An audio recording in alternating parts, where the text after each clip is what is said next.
Hello there, you delightful individuals, you happy-go-lucky scamps of humankind. How are you doing, you cheeky little devils? Welcome on in to the wonderful cult of Vane, the home of hedonism that is the cult of Vane. How you doing? How's it going? Ladies and gentlemen, and all genders outside between, before we even begin, Jason Andrew redeemed to praise the mods. Could you do me a massive favor and throw out some mod loves in the channel? You can use any kind of mod loves from any kind of channel. You can use any kind of love hearts from any kind of channel, because today is all about spreading that love around. Spread it around. Spread it around. Life's only love. Spread the love around. That is from Sister Act the Musical. How you doing, friends? How's it going? My head has been up my arse all day, so I am not in the great place. And I was going to do a whole romantic thing tonight where I dated the community, and then I was just like, So we're not doing that. We're not doing that. We're going to do something slightly different. I pressed go live, and that is my success today. That is my success today. I put some makeup on. I got my fucking delightful, sexy, bottle green velvet outfit on. I look pretty, and I pressed go live, and that is a success today. That is a success today. So we're doing well. We're doing all right, okay? How's it going, Milky Pork? Hello, Renard. Hello, Jason Andrew. How's it going, Jam Jar Brain G Devil? Yeah, I was slow with going live and getting everything sorted today, but we got there. I actually pressed go live a little bit early, so technically I was on time. All right. Onion Pencil, how you doing? Pixie Bomb, you glorious bean. Eris Ptolemy, hello. Thank you very much, Jason Andrew, for praising the mods. I really appreciate it. Lunicorn, how you doing? Wandering Cripple, hello, you cheeky devils. I'm glad you all enjoyed the Ninja Sex Party. It was a romantic ballad that wasn't too serious. I was going for some like super serious ballads, and I was like looking at Kiss from a Rose, like the metal cover of Seal's music, Kiss from a Rose. And then I looked at, there's a song by Kissing Dynamite called If Clocks Were Running Backwards, and I was like, that's amazing. But it was also copyrighted, so I was like, do you know what, Ninja Sex Party, they're a nice safe bet, they'll do all right. How's it going, Genre? Hello, Marga. Hello, Alexandra, you beautiful bean. Exactly, all of the Scaramouches, Jamja, all of the Scaramouches. Can you do the Fandango? Well, when Scaramouche arrives, or Calamoose. Sure, Caramoose? Oh my god, my brain's just gone blank. I can't even remember their name. Jason Andrew coming in here with the 7 streams in a row, along with Milky Pork, and then Gilus running at the back with 110 streams in a row. A lot of you streaking. It is the romantic season, despite the fact that I'm freezing my fucking tits off. It is the romantic season. Look, I've got love heart and everything. You know, this is from a webcomic called Romantically Apocalyptic, but that's not the point. Anyway, Dabber Cogsworth, welcome on in. How you doing? How's it going? Thanks to all that danced. I have to say, it is a genuine joy. I've got some romantic background music. There we go. Turn it up a wee bit. It is a genuine joy to have the intro track playing and everyone dancing along with their little emotes and stuff. That's really cool. That's just really fun to do. It's really fun to come into, you know. It perks me up a little bit. JM Beard, how you doing, you beautiful bean? Good time zone. Good time zone to you. Want to cripple. Good time zone to you. Zabadian Heller, you beautiful individual. How's it going? My brain is in a... How do I explain this? So those of you who know neurodiversity and know like ADHD and stuff like that, my brain is in a manic state today. It's going far too fast. And it's in a very, very rare negative manic state. It doesn't happen. This happens to me once a fucking blue moon. It does not happen very often at all. And one of the main reasons why I was like, do you know what, I'm going to press go live tonight is to give my brain some direction. But we'll chat for a bit, and then because I don't want to spiral, we're going to jump into Colonel Sanders. I love you, Colonel Sanders, the finger-licking good dating simulator. All right. A little bit different to what we normally do. But we're still doing something, and that's good. Do you know what I mean? That's a good thing. One night to be streaking. It is indeed fucking freezing, childless. But the great thing about a romantic evening like tonight, when we're here together as one delightful, glorious collective in the cuddle corner, covering ourselves in lubricant and writhing all over each other, is the fact that even though it's a cold night, we can very quickly get warm. Do you know what I mean? We can very quickly get warm. It's Time to chat for the show with the love. No, you didn't. No, I'm good. I'm all right. The love is... I already feel the love. I feel the love by you delightful individuals coming and joining us. Do you know what I mean? Panda to it. Panda God damn it. Not here for long, but thought it would nice to see you lick fingers and get all jazzed with Sanders. Exactly, right? Much love to all of chat. Exactly. Thank you very much for the 500 little panderings, Jam Jar. God damn it. That's so kind of you. So unbelievably kind of you. You didn't have to do that. You didn't have to do that. God damn it. God damn it. I really appreciate that, Jam. And don't worry, you're not here for long. It's all right. You're busy. You got things going on, and I appreciate you stopping by and saying hi. I appreciate all of you stopping by and saying hi. You know, I have got no idea what to expect with this finger licking good dating simulator, by the way, but I thought it was appropriate given the time of year. Only 20k away from a cheap brat train. Don't you start, you cheeky little devil. Just popping by, about to take Maple's mum out for a drive. Sounds exciting, or rather she's taking me out for a drive. Ooh, how exciting. Yes. Are they going in the new van genre? Are you going in the new van, or are you actually going in your little brum brum car? You know? Love hurts, but only with consent. Indeed it does. Indeed it does. Love is an amazing thing. Love is a phenomenal, but both platonic and romantic and familial love are all very, very amazing things. Even like... Nah, I'm not going to go down that plan of action. But love is an amazing thing. And it does hurt sometimes. But it also is perfectly okay. Like, love hurting just proves how deep the love is. Do you know what I mean? It proves how deep the love is.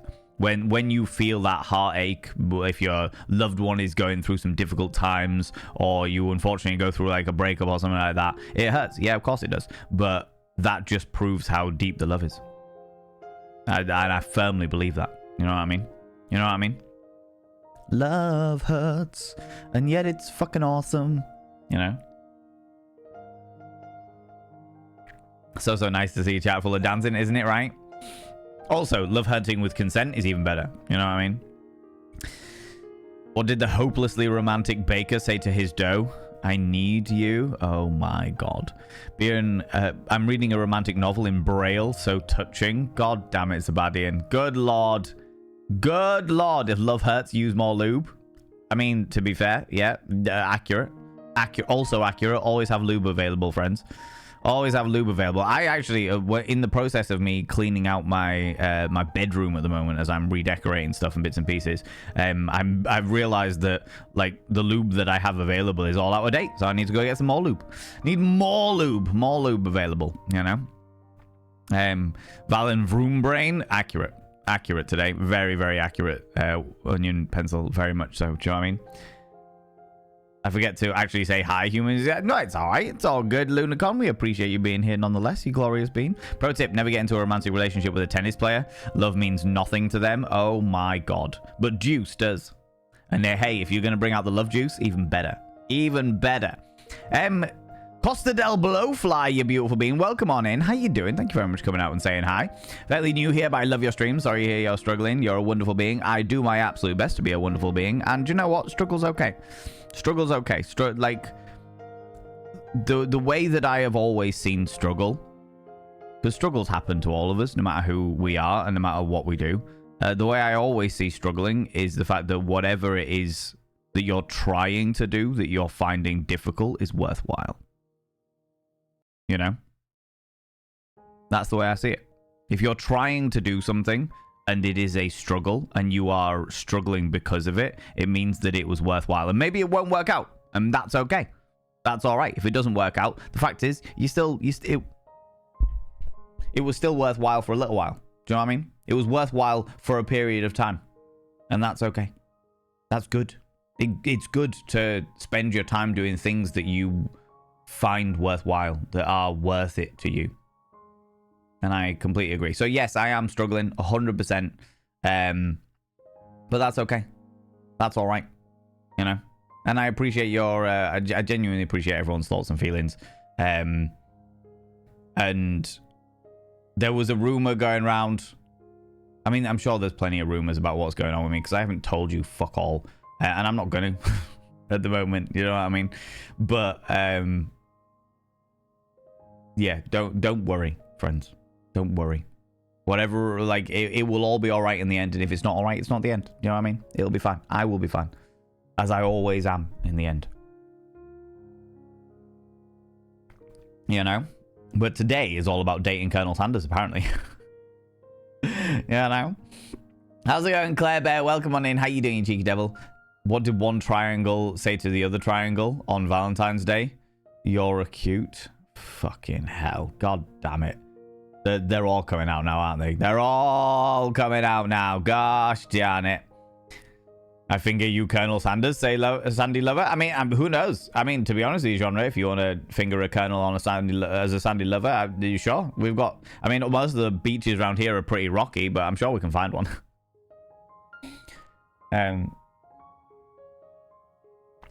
I do understand that feeling. ADHD brain isn't kind. I haven't had any kind of diagnosis. Let me preface by saying I haven't had any kind of official diagnosis.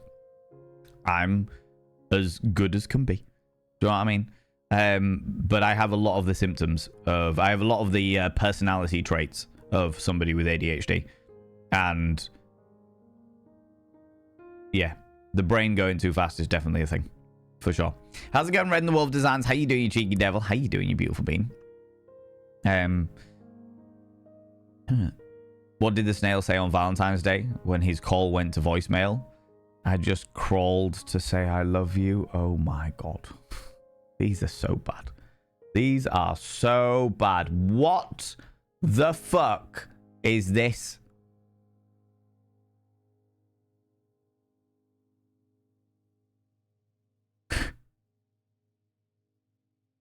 Abby Stabby Art, are you in chat?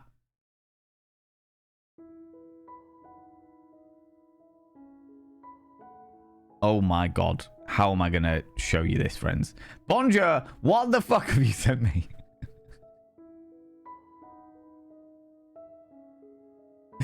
Oh my god. I need to immediately add that to stream. I need to immediately add that to stream. How's best to do this? This way.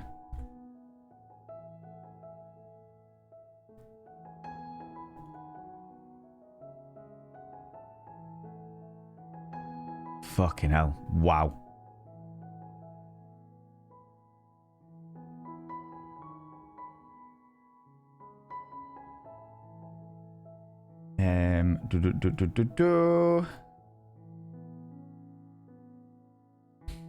Wow.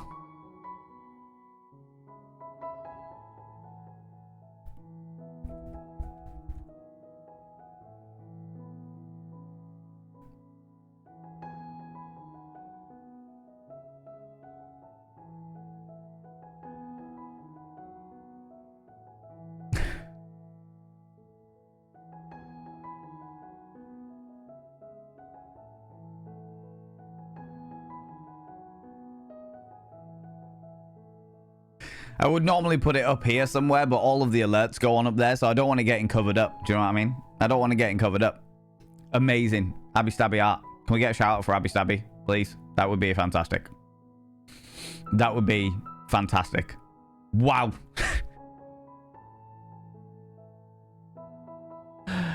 Oh my god.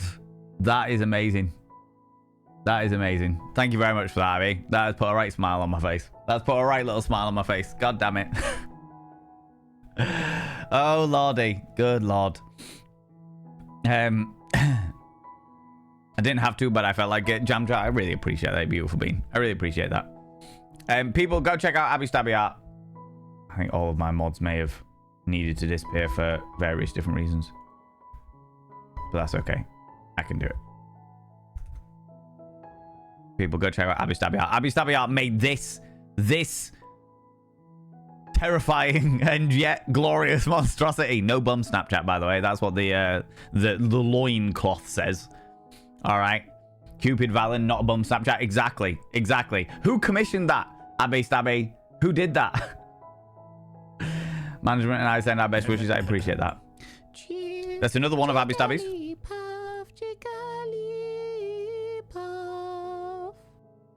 That's another one of Abby Stabby's. Good lord. Eris Ptolemy commissioned that one. Amazing. Amazing.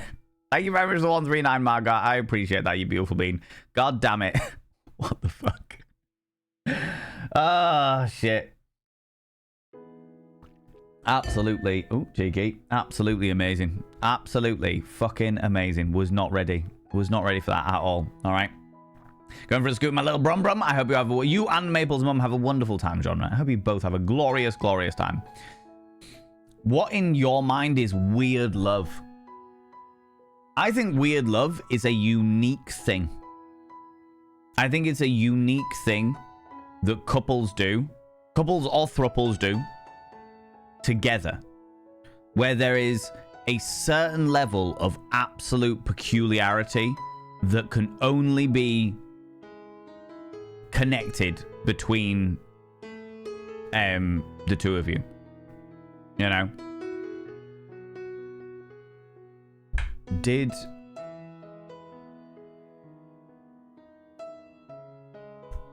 me 2 seconds. Let me see if I can find an example.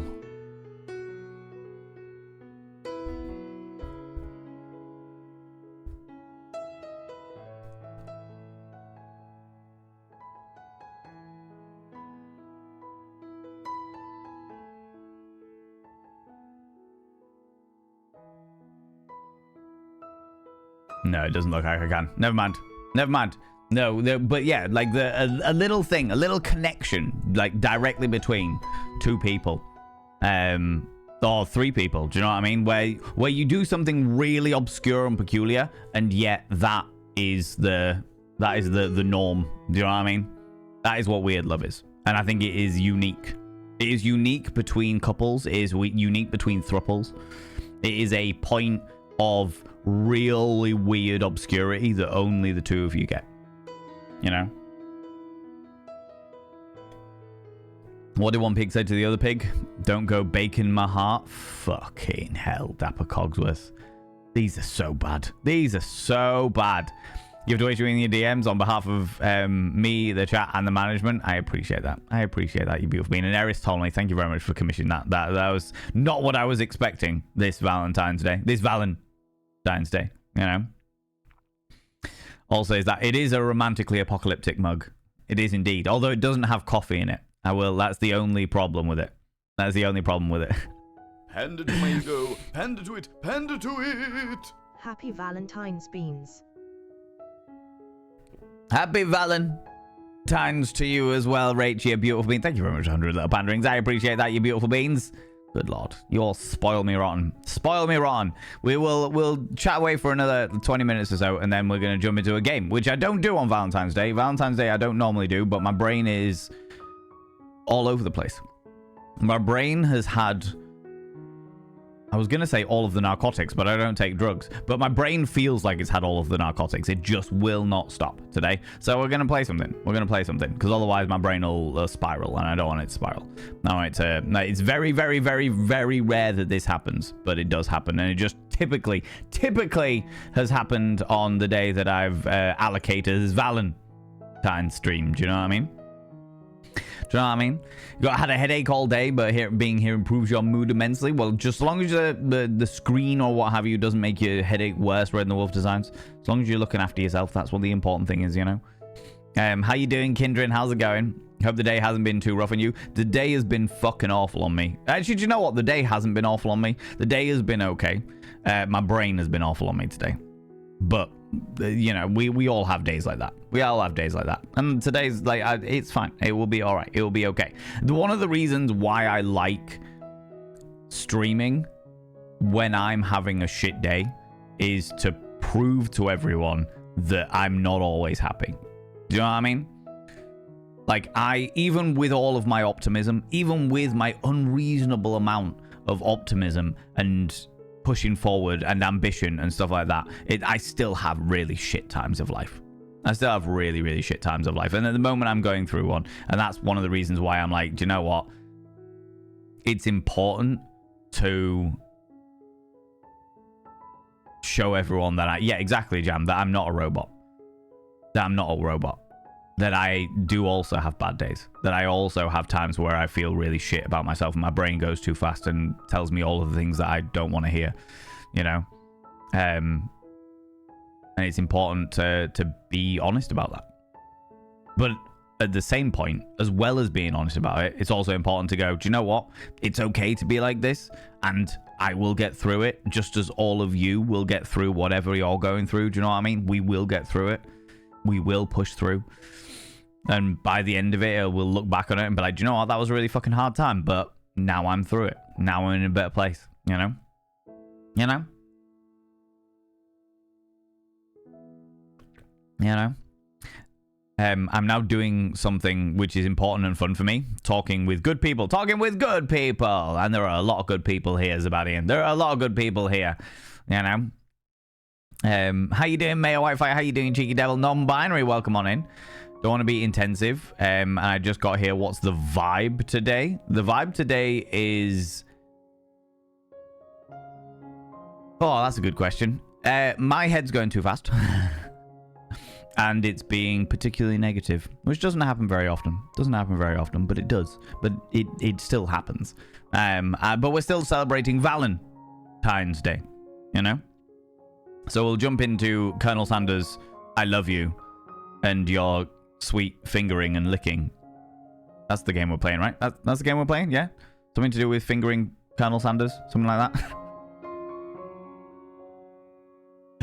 Yeah, no. You don't need to tell us anything until and if you want to. I think I can safely say that we will still be here for you. I appreciate that, Jazz. I appreciate that. And yeah. Yeah. That's all I have to. I do appreciate it. I do appreciate it. At some stage I will say what's been going on. I know I will. But I'm not ready to. That's basically what it comes down to. You know?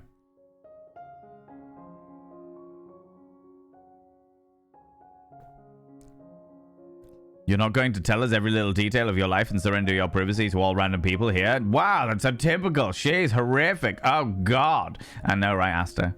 I know, right? It's terrible. What a terrible person I am. How's it going, Tinks? How you doing?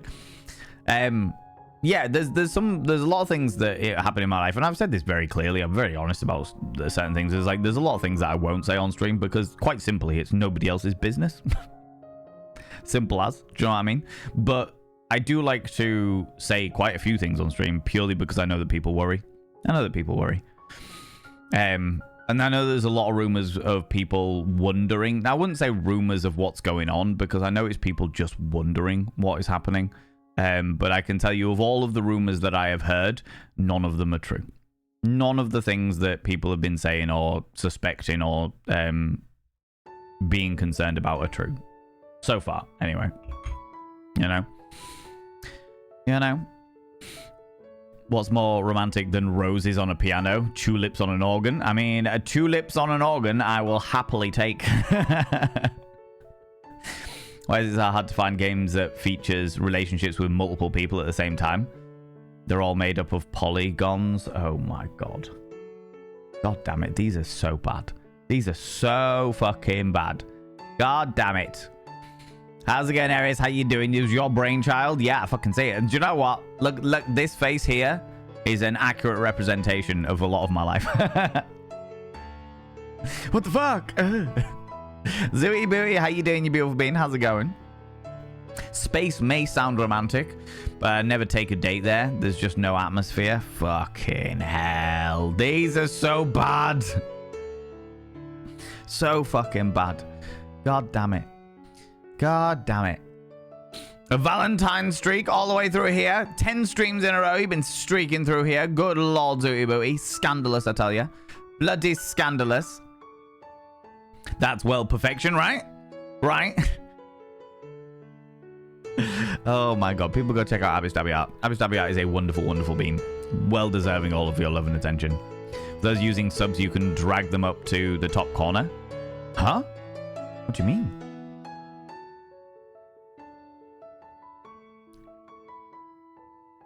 I did gloriously. They certainly did. Certainly fucking did. All here to help my lad management, and I send out bitch wishes. I appreciate that. I appreciate that. Cupid Valen's not a bum Snapchat. No bum Snapchat on the Cupid Valen. Nope, definitely not. It says so. Can you see it? Not a bum Snapchat. Not a bum Snapchat, right? He needs a devil counterpart, you think? What, so you got an angel on one shoulder and a devil on the other? I like it. I like it. I'm not against it. Do you know what I mean? I'm not against it.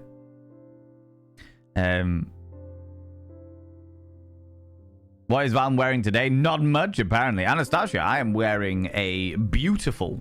This was bought for me by the community. I'm wearing a beautiful pajama set. It seems to swallow the light, but it is like a bottle green that I am a big fan of. And the community bought me this a while ago, and it is fucking exquisite. And it comes with like trousery bits as well. It was, I know the person that makes this stuff is Kiku Boutique, and she was very kind in asking me what I wanted and to make it a little bit more available for a more penile based anatomy and stuff like that. So yeah, they were just very, very good people. Do you know, Kiku, person who runs Kiku Boutique, is a phenomenal human being, just a really nice person.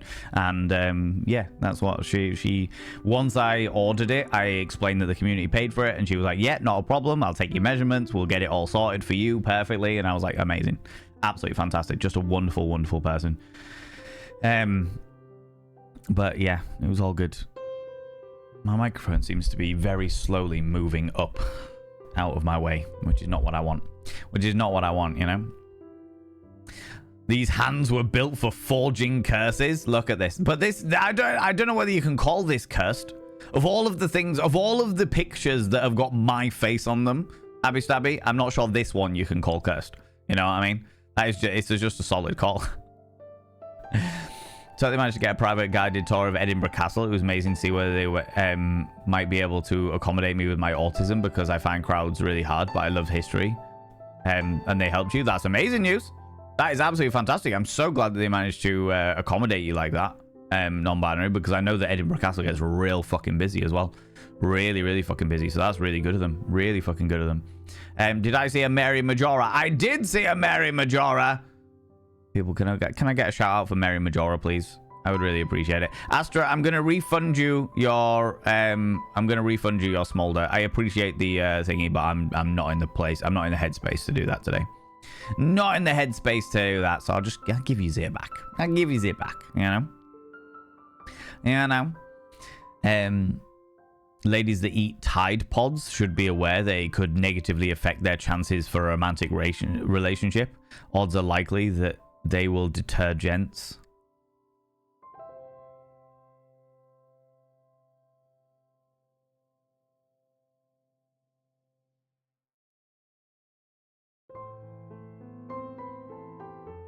God damn it.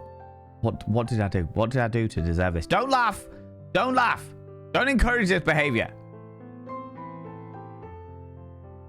God damn it! Why do skunks love Valentine's Day? Because they're sensual animals? Fucking hell. These are bad friends. They are cringeworthily bad. How's it going, Alexander? How you doing? How's it going? Thought you played this game already? Not this one. No. We've played Dream Daddy. We've played Sucker for Love. And there was at one stage a toss-up between... there was a vote between I Love You, Colonel Sanders, Hatoful Boyfriend, which is a pigeon dating simulator, and Sucker for Love. And Sucker for Love won. That might be where you've seen it. That might be where you've seen it. No worries, Rach. You go, walkie dog. I hope that everything goes wonderful and glorious, and you can listen to my sultry tones, you know? Yeah, know. Brains can be weird sometimes. They certainly can. They certainly can. You know. We can all hang with you and hopefully give those good vibes. Do you know what? I'm feeling the good vibes. I'm feeling the good vibes. I really am. And that's okay. Like,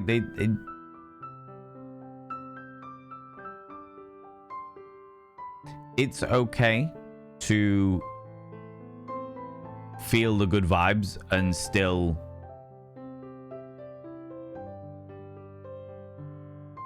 like you can feel more than one emotion at the same time. You know what I mean? Right, sneaking away is my Valentine's. No worries, Jam Jar. You take it easy, you beautiful being. Have a wonderful, wonderful time with your Valentines. Oh, that might be the reason why I'm not getting my little shout-outs. That's cool. People, go check out my dear friend, Mary Majora. Look at this exquisite individual. Look at that makeup. Look at them. They're glorious and spectacular. They play lots of Zelda. In fact, you know what? They play lots of various different pieces. They always play some fun stuff. And if you enjoy the filth, the cataclysmic levels of filth that we have here, you'll probably enjoy Mary's stream. Mary's also pretty filthy. Also pretty filthy. You know, vocabulary of yon gutter. Kept stealing my fucking dictionary. It's wild. Do you know what I mean? We all have many sides, and sometimes it's quite freeing to show the darker side and not just the bright sunny side. I think that, like, yeah, it's not necessarily freeing. Like, I'm not going to try and deny the fact that I very nearly cancelled stream. In fact, me and Chunk had a full conversation about me cancelling stream, and he was like, don't cancel stream. Don't do it. You need direction. You need focus. You need to do something that's just going to occupy your brain for a bit. Just press go live. And I was like, I don't want to.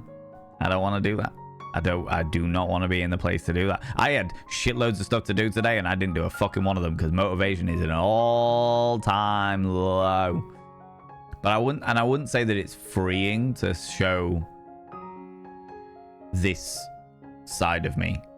I would actually say, if anything, I'm get a little bit fucking paranoid about it. Because when you go to a stream, 99.9% of the time, you want to be distracted from the negative stuff.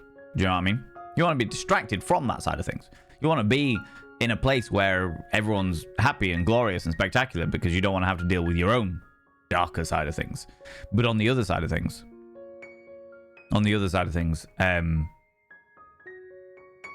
I'm a very honest person. I'm just very honest.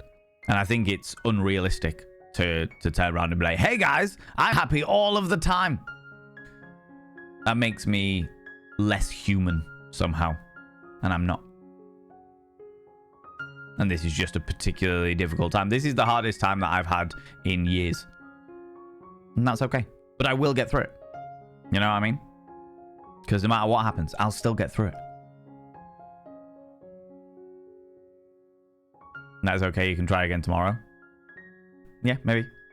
Like, I mean, I will try again tomorrow. I'll keep trying until I'm okay again. Do you know what I mean? It's okay to not be okay. Yes. Yes, it is, Mary Majora. To take the slogan from the charity that the Octopus and Dragon team supported. It is okay not to be okay. And I am not okay. And I will not be okay for a long time. But I will eventually be okay. And that's okay. And that's all right, you know. Before anybody panics, because I know that many people will, I am of no risk to myself or anyone else, and you can rely on that. You can rely on that. That isn't the type of person that I am. I don't get those types of ideations. Do you know what I mean? I don't. It's just not the kind of person that I am. So you don't have to worry about any of those things. You gotta let me ride this wave. And I'll be alright. I'll be okay. You know? It's just the way I be. Just the way I be. Feel a bit decided against the vampire ball. We're gonna at least go out for dinner, something on Saturday night. Yeah, that sounds great. That sounds like a wonderful thing to do, Eris. Does that mean that you're going to be deferring your tickets onto the next Vampires Ball? You know? Speculation is rarely helpful. Speculation is, but I understand why people do it.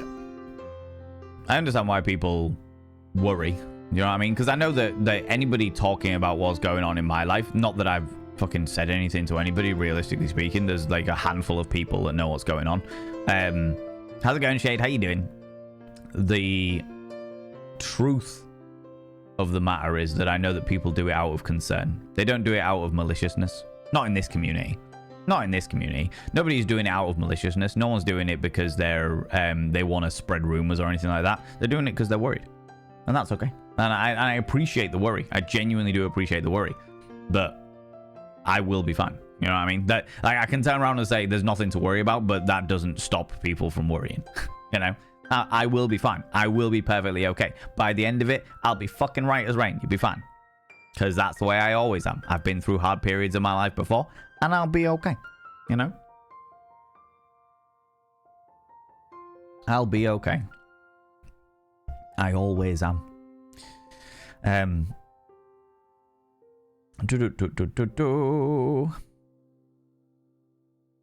of your fucking beeswax, Quentin. I don't know the reference, but I get the accent. I get the accent, you know. You're home! Finally someplace warm, huzzah! The heating has just gone on for me. And this, I have to say, this wonderful velvet thing is quite toasty. Quite warm and cozy. You know, how's it going, Midgarder? How you doing, you cheeky devil? How's it going? 190 streams in a row you've been streaking through here, Alice. That is outrageous. Outrageous. Look, I know that it's coming towards a very romantic weekend and stuff like that, but at the end of the day, put some clothes on. It's bloody freezing outside. Bloody freezing. God damn it. Millen, how you doing? How's it going? We all have bad times. I'm glad it seems like we're helpful. Bad puns, dad jokes and all. The cringe, I feel. The cringe. The cringe, right? Devil Valen. Oh my god, right? Yes, it's bottle green. It is a bottle green. You can see it thingy, but as soon as I like do it like face on, it just absorbs all of the light. It looks black as fuck, but it isn't. It's a bottle green. To me, it looks really nice green, but to you, it's, I don't know whether I can, you know what I mean? It's just like a really nice green. It's beautiful. It's beautiful. Illegal, but thank you. You are very welcome. To be honest with you, Mary, it wouldn't be the first time I've been doing something illegal. You know what I mean?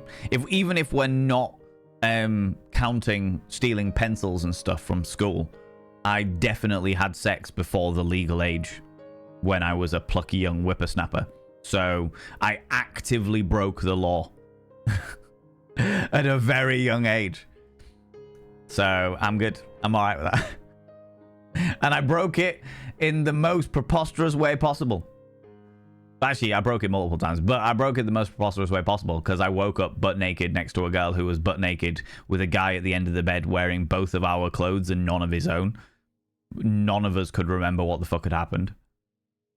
And she was like, did we? And I was like, I did. And we both agreed that we wouldn't believe that it had happened if neither of us could remember it. And that isn't even the weirdest part of the story. The weirdest part of the story is I wasn't even in the same city that I started in. I went to a house party, walked around the corner to a petrol station to get more drinks at 14, 15, and came out of the petrol station and got in a car, forgetting that I had walked to the petrol station. I got in a car, and the car took me off to another house party.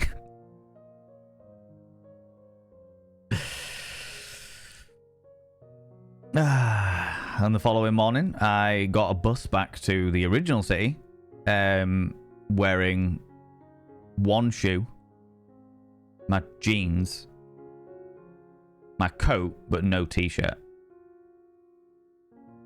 And I rang the person whose original party it was and said, hey, can you come pick me up from the bus station? Because I've got no fucking idea where I am. And they did, which was very good of them, because they were hanging out their asshole too, you know? Stories, all right. That's breathtaking. What an anecdote. There you go. There you go. Oh, fun and games. Fun and games. So yeah, when you say that's illegal, it wouldn't be the first time. It would not be the first time. Not that I would ever do anything illegal now. Good lord, definitely not. Zabadian, you take it easy. Thank you very much for stopping by, you beautiful bean. You know, even if your puns did make me cringe outrageously, I appreciate you trying to cheer me up. You cheeky devil. You cheeky devil. drew a full-on parody cover of my other half's favorite horror comic series, featuring the two of us, and I'm practically popping an eyeball with excitement over giving him tomorrow. That's amazing. I hope he doesn't tune into these streams, otherwise that would have ruined it. That would have ruined it, you know? Also shows you a human, though happy to ride the wave with you and support you. I appreciate that, friends. I do. And it is just a case of riding the wave. Just gotta do it, you know? Just gotta do it. I appreciate the consensual hugs. I'm in a weird space, so it's very rare that I'm not in a place like that says a lot about my brain space. I'm not in a place for hugs, and that says a lot because I normally am a hug person, you know. If you want to be distracted from such things, people would just hop off stream, and that if that wasn't okay with them, yeah, exactly, and that's okay. That's all right. I'm not gonna hold it against anybody for needing to protect their own peace, you know. That or another ball they hold. They do a Game of Thrones and fairy ball as well. We'll probably use it for next year. Fair. I'm amazed they can get away with doing a Game of Thrones ball, but okay, fair enough. You know. Is that another fabulous? Yeah, this was commissioned by Eris Ptolemy and crafted by Abby Stabby. Yes, another delightful monstrosity, the Cupid. You know, I'm gonna have to put it into the game screen as well, so we've got some solid representation going on when we play I Love You, Colonel Sanders. Something about fingering in him and licking him or something like that. I don't know. You know.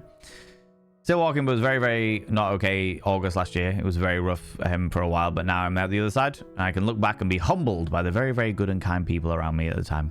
Weathering the storm isn't fun. You have good people around you and much love and support. Yeah, no, I appreciate that. Yeah, it's not fun. But we got to do it. We got to do it. Every one of us at some point in our life will be going through something like this. You know? And I know I'm not unique, but I know that my experience is unique. You know?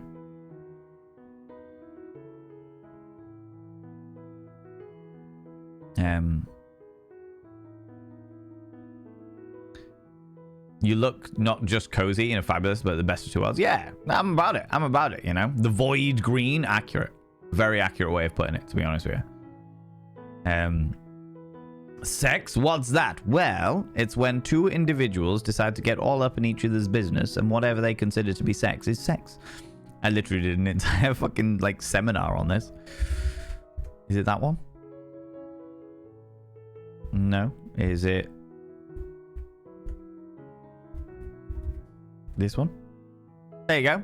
The first of the sex ed seminars. What is sex? Fucking hell. Haven't done a sex ed seminar in a while, but yeah, I did that. Peek at you. Peek at you. Peek at you. You just want to peek at me on Valentine's Day? I'm not surprised. I'm not surprised. I'm very fetching. Very, very fetching. I make even my current brain state look fucking excellent, you know what I mean? The only issue I have with fucking turtlenecks is the fact that my little fucking dangly earrings get caught inside the fabric itself. Fucking annoying. All right. He is the most peakable. I am a very peakable individual. It has to be said. I'm a very, very peakable individual. Thank you very much for the 125 stupidity, beautiful bean. Seminar? More like seminar. Oh my god. A seminar. Good lord. Right. One anecdote. Such is my life. Such is my life. I have been a hazardous individual from a very young age, and I have no doubt that I will be more hazardous in the future. You know? It doesn't seem to get better with age. You know? 15 with a girl consensually. Yeah. So same, love breaking the law sometimes. That was my first thing. And do you know what? I say it all the time. I say it all the fucking time. Like, when I was a plucky young whippersnapper and I learnt about sex, so I was inquisitive about it from a very, very, very young age. And then my parents told me about it about the same age that they were telling my sister about periods and stuff. And from that point, the first thing that entered my brain, like, first of all, I was like, oh my god, this sounds amazing. What a fantastic fucking thing to do. That's, oh wow. Amazing, amazing, amazing. And then my first thing was, how old do you have to be to have sex? And my parents were like, in this country, the legal age is 16. I went, cool. I'm going to have sex before I'm 16 so that I've broken the law. That was the first thing that entered my head. I didn't give a shit. I was like, I'm going to have sex before I'm 16 because I want to break the law. Because there was a level of wanting to rebel and anarchy and all of that shit that was going on in my head at the time, but I didn't want to hurt anybody. I always wanted to break the law in some way, shape, or form, but I never wanted to hurt anybody or do wrong by anybody or what have you. And I was like, oh my god, this is something that is A, fascinating, B, amazing, C, pleasurable, apparently, and D, you do it with consenting people. So if I have consensual sex with somebody before I'm 16, then I've broken the law. And I can do it in the most wholesome and beautiful way possible, you know? Do your parents have a lot of grey hair?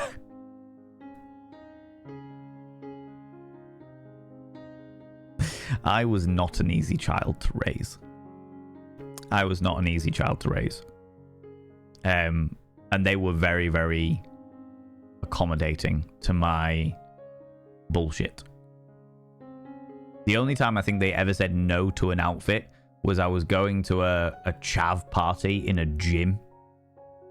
There was a party in a gymnasium full of very aggressive lads kind of people. And I wanted to wear a PVC nurse's outfit. And that was the only thing they ever said no to. That was the only time they were like, no, Val, no, you can't, no. We're not going to let you do that. The area of town that you are going to this party in is a sketchy area of town. You are going to a gym where people do kickboxing and boxing and other such things. And you have been invited specifically by people who like to fight in the schoolyard. Yeah, you're not going to, no. You are not wearing a PVC nurse's outfit. I was like, oh, okay, fine. See how it is. You know. How's it going, Not the Brain? How you doing, you beautiful being? How's it going, Mr. and Mrs. Crafting? Hello, you cheeky devil. I think I get away with it because they technically call it the Den of Dragons. But even then, Eris told me. I mean, fucking hell, the Cat Saber event that happens. It's like the biggest lightsaber fight that happens across the world. I think it's every year. I think it's every year that they did it, or they used to do it. And they had to change the name like 5 times because LucasArts had copyrighted fucking everything. And it was like, no one was making any money off it. It was just there for sheer shits and giggles. I think any money they made off it went straight to charity anyway, but LucasArts were just that much of a bag of dicks about it, you know? How's it going, Music Man? How you doing? How am I today? Doing my best. Doing my best. That's the way I'm going to put it. Doing my best. You know? What's the link for the game suggestions form again? Thank you very much, Eris told me. Yeah. Game suggestion. Does Steve Jobs know that you've got his turtleneck on? I wear turtlenecks like all the fucking time, goddammit. They are extremely snug and elegant in this weather. Do you know what I mean? In this weather, they are snug and elegant, and that's what I require when I'm feeling chilly. Bath plus vodka plus steak in Alfredo sauce plus VALEN-stream equals an amazing night. I appreciate that, Tinks. I appreciate that. I was going to be having a tipple myself tonight, but you know my rule. If you're not in a good headspace, don't be drinking alcohol. So I'm not drinking alcohol tonight. I've staved off it due to my own personal rules and regulations. But I did have a nice nutmeg and vanilla tea. It was very tasty. Very tasty, you know? That's why parents have to learn how to lie. I instantly thought of saying the age was 18. Yeah, I think if the boy ever asked me what age was the legal age for thingy, I don't know. I don't know whether I'd lie or not. I probably wouldn't. purely because he'd find out in the schoolyard anyway. Do you know what I mean? Keep forgetting it. Nah, it's all right, Mr. and Mrs. Crafton. We're all booked up for games for the time being, but this game seems to be relatively short that we're going to be playing tonight, so I figured we'd do it. We'd do it, as it's a dating game as well. Makes sense for the season. For the season, you know? One of my modules is Gender, Justice and Society. Political philosophy, basically. And next week, the lecture topic is Sex and Compulsive Heteromonogamy. My lecturer is non-binary. Bisexual and poly. I'm excited for this lecture. That's going to be a really interesting lecture. That's the kind of lecture that I would sit in on regardless of being on the course or not, you know?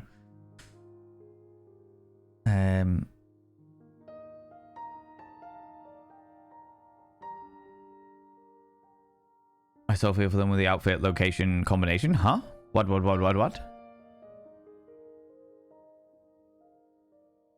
Oh, yeah. In regards to the PVC Nest outfit, yeah, 100%.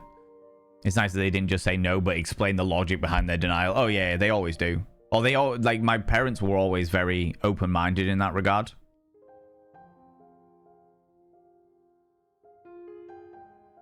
Okay, it's all cool.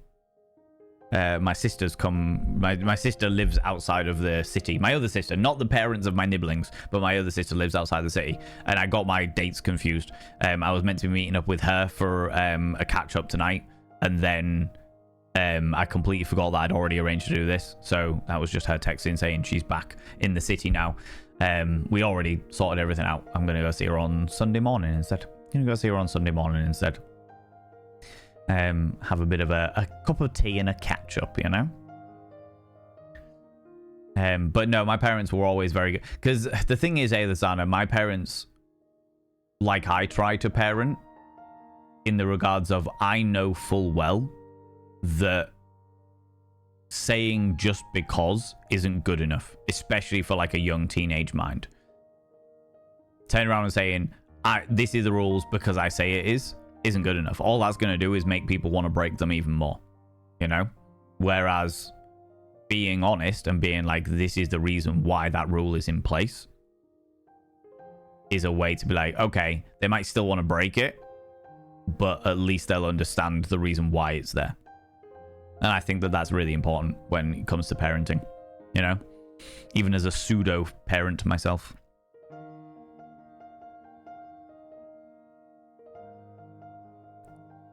Just holding things together today. Not the brain. That's sometimes days are like that, and that's okay. That's all right. You know. You just gotta take your time, ride the wave, do whatever it is that you need to do to get yourself through that day, and that's the important thing, you know. Family mantra: I may not always succeed, but I'll always try. Seems relevant. Solid goal. Solid goal. My family mantra seems to be, it'll all be all right in the end, and if it's not all right, it's not the end. You know? Tends to be. That sounds like a riot. Do tell us how it went afterwards, yeah? You're okay. I'm in almost constant state of worry because of what's happening here in America. Understandable. Understandable. But at least I'm working from home this afternoon. Yeah, exactly. You got to find the silver linings wherever you can. As the good old Blanche Ebert says, do not look at the dark side of the cloud, for it is only the shadow cast by the silver lining. You know? And there is a lot of things to worry about in the world at the moment. Completely understand that. Completely understand that. But we will get through them. We will power through, and we will drag as many people with us as possible.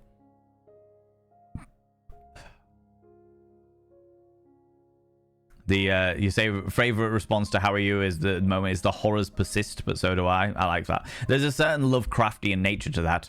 How are you? The horrors. Oh, wrong one. There we go. The horrors. No, that's a completely wrong one as well. God damn it. Where is it? There it is. The horrors persist, but so do I.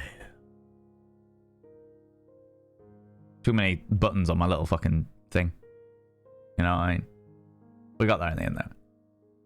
We got there in the end. The ideas came back in December. Forgot about the link. Scatterbrain and such. What was the game you recommended, Mr. and Mrs. Crafton? What was the game? Welcome to come join. Could you imagine taking a trip down to where you go to university? I won't say where it is, just in case, you know, don't want to dox you on the internet. And just jump into the fucking lecture hall. Hey, how's it going? I'm here to just because I'm intrigued. Do you know what I mean? I'm here just because I'm intrigued. Get your wins where and when you can. 100%. 100%. And one of my wins today is going live. I went live when I was not feeling like I should. Do you know what I mean? And here I am. Having a good time. Or having as good a time as I possibly can. You know? Treat your children like human beings. Give reasons and take their opinions into account. Completely agree. Completely agree. Because otherwise they'll just feel undervalued. And if they don't feel valued by their parents and or guardians, then they'll try and find value somewhere else. And that's not always a good thing, you know? Yeah, I know. Hard-coded. I think I've heard of that game. I think I've heard of that one. Don't know it, but I think I've heard of it. You'd fit right in with the philosophy lot. You wouldn't look out of place. No, I definitely wouldn't look out of place, but I would ask all of the questions. That's the problem, Poppy darling. That is the problem, is the fact that the philosophy class would start and I'd be like, I have got a million questions. When I was in university, my partner at the time was a... Shit, was she studying law?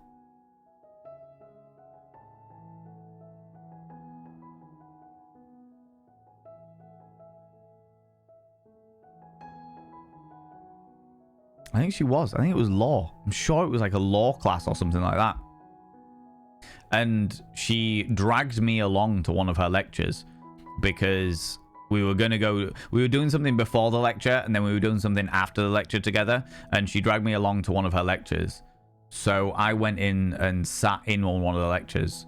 And the lecturer didn't know how his projector worked. So couldn't get the projector working. And... it was taking ages and ages and ages because the lecturer refused to ask for help. Was just like, oh, something's wrong with it. And my partner was like, hey, can you go help him? Can you go up and just like help him out a little bit? And I was like, well, why? Like, I don't want to undermine his authority here in the class. Do you know what I mean? It was like, no, but come on, Val. If you don't go and help him, because I know you know what the problem is. If you don't go help him, this lecture is going to last forever because he will not let us go until he's got through all of his points. And I was like, right, okay, fair enough. I'll go along. I'll go sort it out. So I got up there and they didn't know what was going on, but they looked really confused at me. Because they were like, you're not a member of my class. Evidently, the person knew enough about their class to know that I wasn't a member of their class. So I got up and I was like, do you need a hand? I'll help you out. Oh yeah, here's the problem. There you go. Boom, done. And they were like, they looked at me and then they watched me get back to my partner. And I was just like, hello. And they were like, oh, okay. Yeah. All right. Anyway, today we're talking about ethics and I can't remember, it's ethics and something else. I can't remember. We're talking fucking 20 odd years ago. So I can't fully remember, but it was something to do with ethics and morality and something else. And I was like, cool, no worries. And I was like, every single thing that the lecturer was saying, I was chomping at the bit. I was like, hold on, I disagree with that, but what about this, and that? And like literally my partner at the time kicked me in the shins and was just like, shut the fuck up. I want to go to the pub. Shut the fuck up. See you later, Onion Pencil. You take it easy. I hope that life calling is a pleasant thing. Yeah, they kicked me in the shin and was like, shut the fuck up. If you don't shut the fuck up, he will not stop. You asking questions means that he will answer those questions and we will all be staying here despite the fact that we're on the course and you're not. And I was like... And she literally gave me a piece of paper and like from her pad, she gave me a piece of paper and was just like, write everything on here. And I just sat there and I was writing, but what about this? But what about this? I don't understand. But you know, this goes against these principles. That is completely unethical. Why would you talk about this? And I just went off on one, and I filled both sides of this A4 sheet just with infinite amounts of how fucking dare you? You are wrong, but you're incorrect about all of these things. What the actual fuck? So yeah, as much as I appreciate the fact that I probably would fit in very well with the philosophy class, none of the classes would end. Because I would ask too many questions. Especially now. Like, that was me at like 18, 19 years old. Do you know what I mean? That was me at 18, 19 years old. Imagine how much more knowledge I have gained to question in the past like 19 years. Do you know what I mean? There's a lot of knowledge. A lot of things I would question. A lot of things I'd be like, excuse me. I appreciate your philosophy, but what about this? Let's talk about the paradox of deities. Let's go. You know? It would be messy, is what it'd be. Back when I studied law, my favorite lecturers were on philosophy of law. Yeah. Sure, my lecturer would appreciate that, to be honest, because people my age are so quiet and nervous about speaking. Oh, God. Yeah. I'd steamroll that fucking class then. Jesus Christ. Gotta love some good old philosophy. I'm surprised that people have gone for a philosophy class if they don't want to question things. You know? That genuinely surprises me. Long pauses cause my brain to think of unicorns or other mystical creatures. To be fair, she was a pretty mystical creature. She was a pretty mystical creature, for sure. You know what I mean?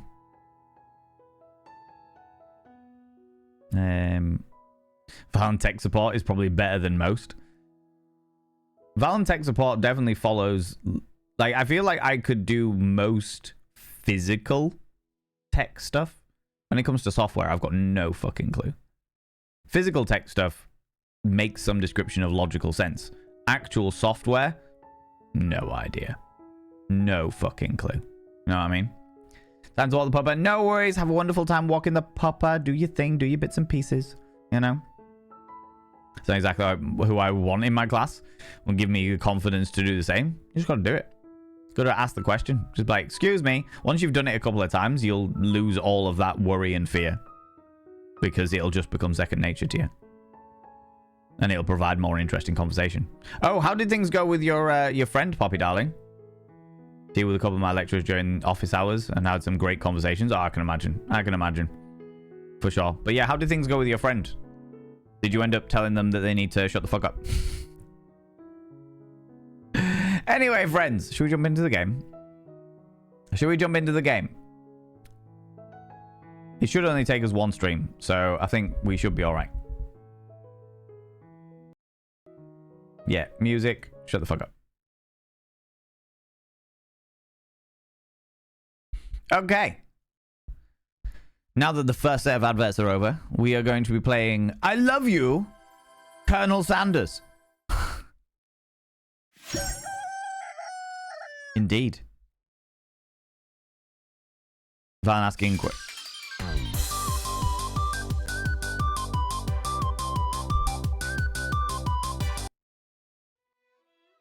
What the fuck was that? What? Here we are. I love you, Colonel Sanders. Van asking questions in lectures reminds me of that bit in Hot Fuzz where Simon Pegg's character is giving a very dry lecture in a school and Nick Frost's character is asking some very ridiculous questions. I mean, yeah, but to be honest with you, not probably too far from the truth. Had a lecture with her today. She sat by me with her headphones on instead of talking to me. Good for me. She gets got a shit ton of work done. She knows all the content, so she doesn't need to write notes, apparently. Is that right? Ahara, hello, you cheeky little devil. Long time no see. Hope you're doing well. Hope you're doing well. I love you too. I love me too. This is great. There was some kind of like intro thing going on there.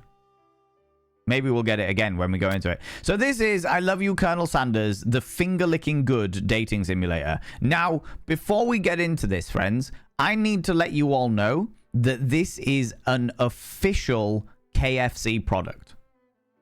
It's free on Steam. It doesn't cost a fucking thing. This is an official KFC product. I thought it was a parody dating simulator. No, it was commissioned by KFC themselves.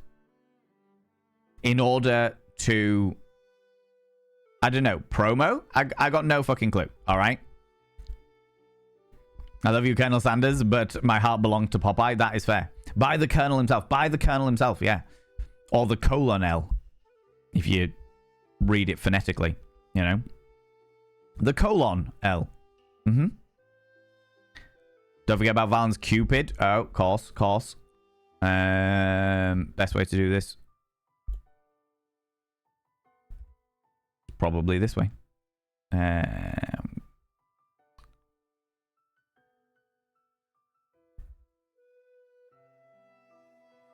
Where's best to put him? Like here?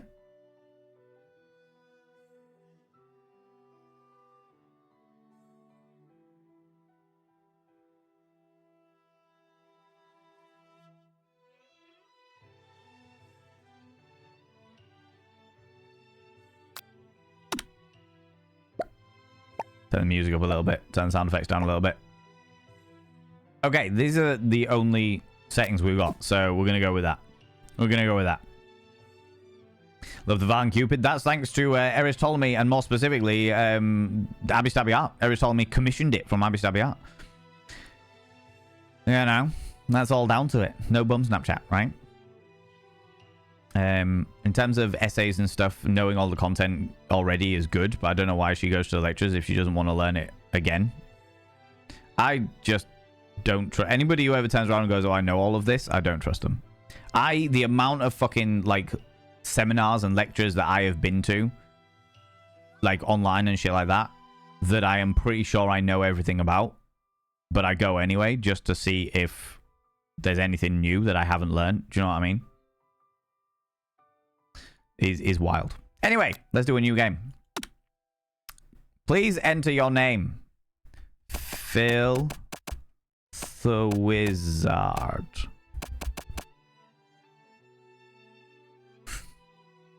It's going. Confirm. Let's go.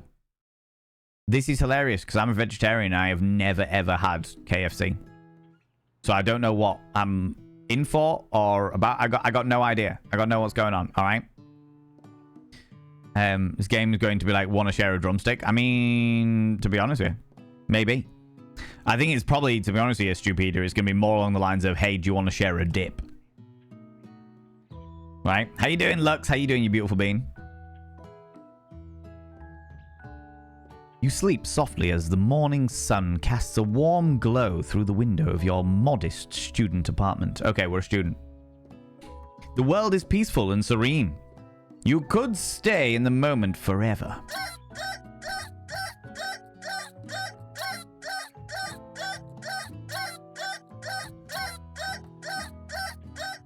Or you could wake up. Now! Your first day of culinary school. There is no time to sleep in. That's not an annoying noise at all. Smack that clock up and at 'em. No, up and at 'em. We have got shit to do. All right? As much as throwing the clock out the window is delightful, we've got shit to do.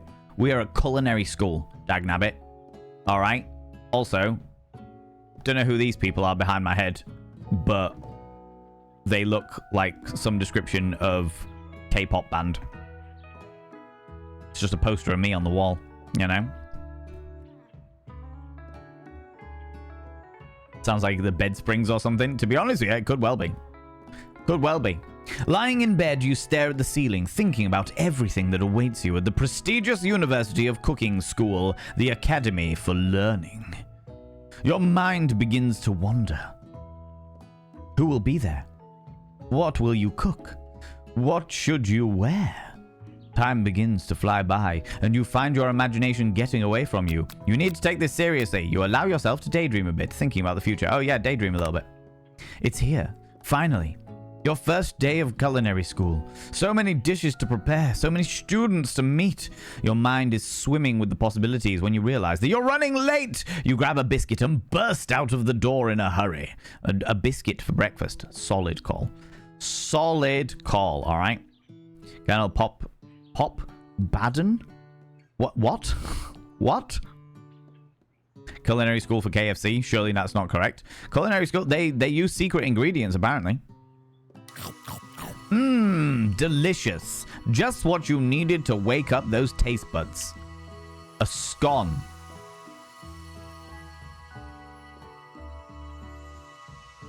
A scone. KFC biscuits are god tier. That's a scone. Or at best a dumpling. Yikes! You're in such a hurry. In fact, that you forgot to put on any deodorant before running out the door. You're sweating buckets as you rush to arrive on time. Uh-oh. Not the perspiration. Standing in the quad, you gaze upon the magnificent University of Cooking School, the Academy for Learning. I don't understand why. When I went to university, I took deodorant with me, like, everywhere I went. I would just have it in my bag. Because of exactly situations like this. The fear of being caught somewhere without deodorant. Do you know what I mean? The amount of times I've slept through my alarm at 9 a.m. Don't rush, though. Stroll normal pace and go sit at the back. Yeah, I couldn't do that. I would need to be out there on time. You know? Spray or gel roll, yeah. Yeah. I've always been a roll-on, personally. During school, I was a spray person, and then I migrated to roll-on because I found out about all of the air pollution that spray particles produce. You know what I mean? Same one as a university. Yeah, carry deodorant everywhere. Not just for me, but also for others. Yeah. Oh, yeah. There was definitely a point where I had a spray deodorant in my bag in case anybody needed it, because I didn't want to share roll-ons. Do you know what I mean? Here comes your lifelong best friend forever, Miriam. Love Miriam. Hi, Miriam. You look very chipper and lovely. What a delightful being you are. She's the most adorably awkward person that you've ever met, and you absolutely love her for it. We love you, Miriam. What an adorably awkward individual you happen to be. Good morning, filth wizard. Are you excited for the first day of the rest of our lives? Actually, because I sure am excited, a little nervous. Okay, a lot nervous. It's just that this morning I made breakfast for myself, but, well, when I ate it, I couldn't taste any of the love in the food. What if I'm no good? What if I fail? The tears. Just calm it down, Miriam. All right, I'm trying to have a conversation with you. How's it going, Kitty-kun? How you doing? Beans, beanettes, and bean-betweens. Oh, my lordy. I like that as a phrase. When I was at uni. Yeah, how's it going, Jason? How's it going? Depends on the lecture. Some places I'd have to walk in front of the lecture to go to my seat, then I would run. Yeah, fair. Even though I would want to be there for the beginning. Because that's the only time I'd actually probably pay attention. You know? Classic Miriam. Raised by Master Chef parents, she always held herself to a very high standard. Ever since we were little babies, playing together and you rescued me from that quicksand box, it's been clear to me that you're the most loving, caring person I know. You're gonna do great. But with University of Cooking School, the Academy of Learning's famous 3-day only semester, I'm afraid of being left behind and never catching up. Oh my god, the entire semester is only 3 days. All of these buildings exist for 3 days worth of semester. My god. Wow. Okay. School's for you to learn, babe. Chill. Exactly, right? The quicksand box. Yeah, you know when you're a kid and you jump in the sand pit and suddenly it becomes quicksand? You know? Glad you're doing okay, Kitty-kun. Glad you're doing alright. A sweet girl, Miriam has always had a flair for the dramatic. This summer, she's got so nervous about her first kiss that she chipped a tooth practicing on a mannequin.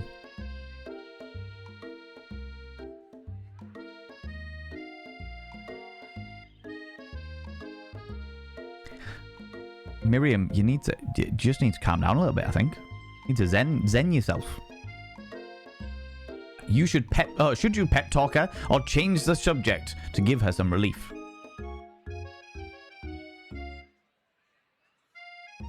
Ooh, good question.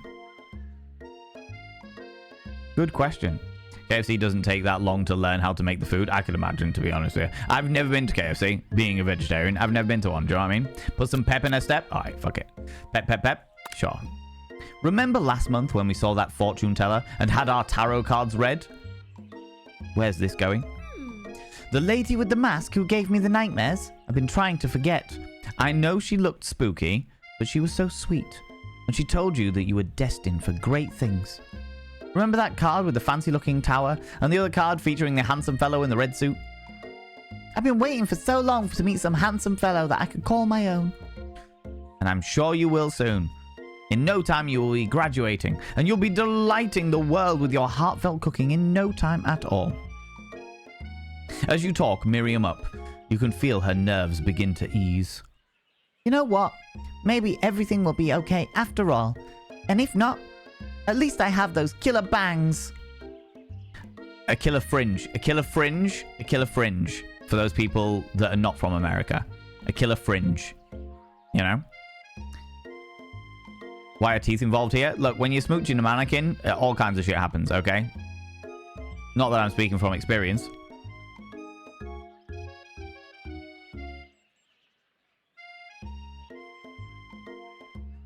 You know? Wait, what are we nibbling on? A mannequin, apparently. Don't we call them bangs too? I've always called them bangs? No. It's a fringe. It's definitely fringe here. Can you believe that I cut them myself? You cut your bangs yourself? Well done. You cut your fringe? Congratulations. You definitely can believe it. Yep. Mm-hmm. I cannot believe it. Before you can get another word out, you're rudely interrupted when someone smacks your books and custom engraved measuring spoons out of your hands and onto the ground. They will now have to be sterilized. I can't work with ground spoons in a chefery 3-day course. Hey! It's Ashley. Ashley. Your arch rival. Valen. She's totally evil. But you can't help but be filled with jealousy. She can get anything she wants, and she knows it. You can tell by the heart-shaped clavage revealing window. That's right. Hello, Ashley. That's how I'm going to pronounce it, because that's how it is spelled. Ashley. Oh. I didn't see you there, chicken shins. You leave Filth Wizard's shins alone. They are perfectly normal shins. Ugh, you can't stand Ashley. Even her name is annoying. You know for a fact it's really Ashley, but she had to add extra letters to make herself feel better than everyone. Ashley. If anyone here knows what perfect shins look like, it's us. We're not going to let you or your really weird insults get to us. I say, myself.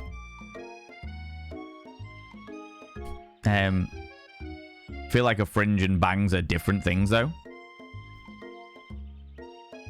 Something that covers the whole forehead you call a fringe, but curtains are curtains. Curtains are curtain bangs. No, curtains are curtains. Curtains go either side of the forehead. That's the whole curtain thing. They are not bangs.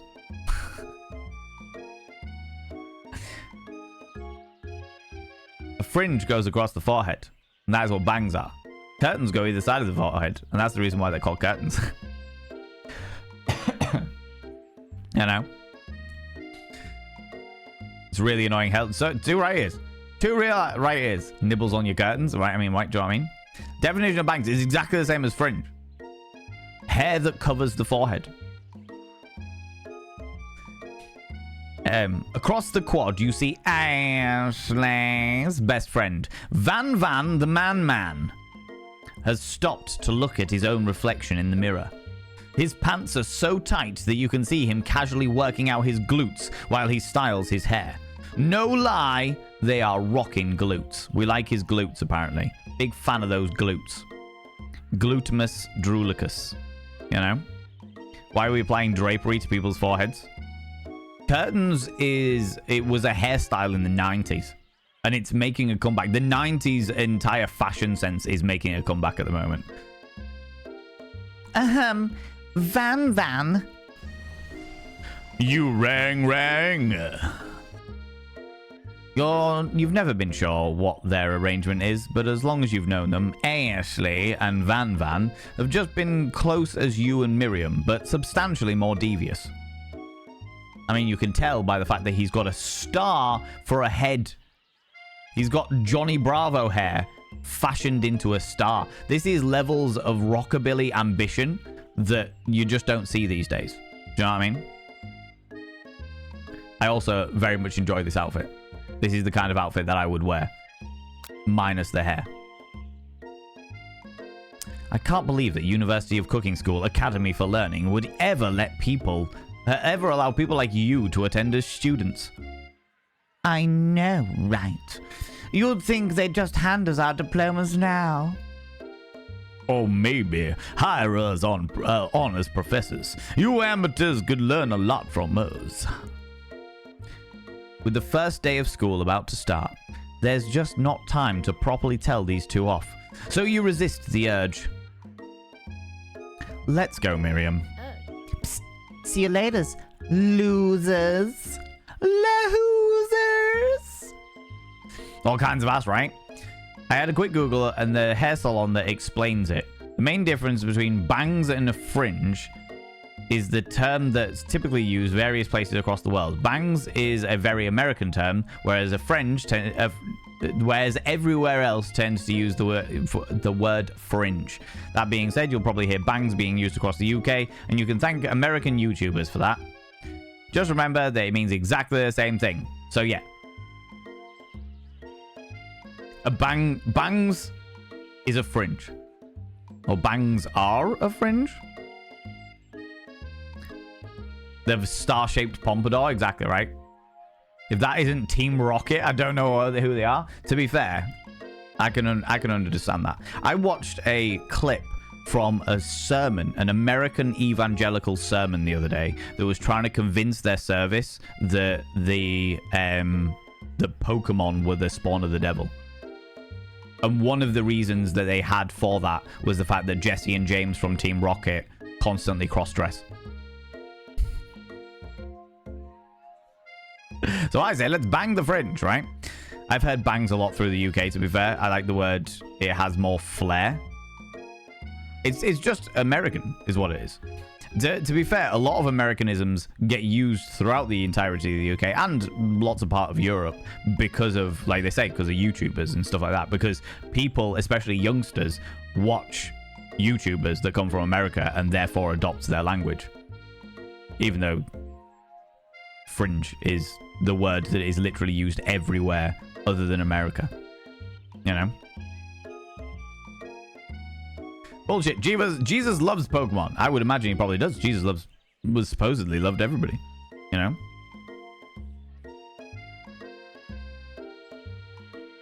You couldn't raid me?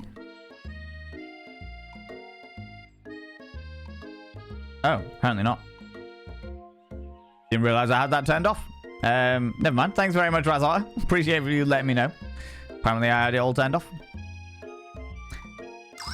As you approach the door, you see a goofy-looking kid pushing hard against the window directly next to it.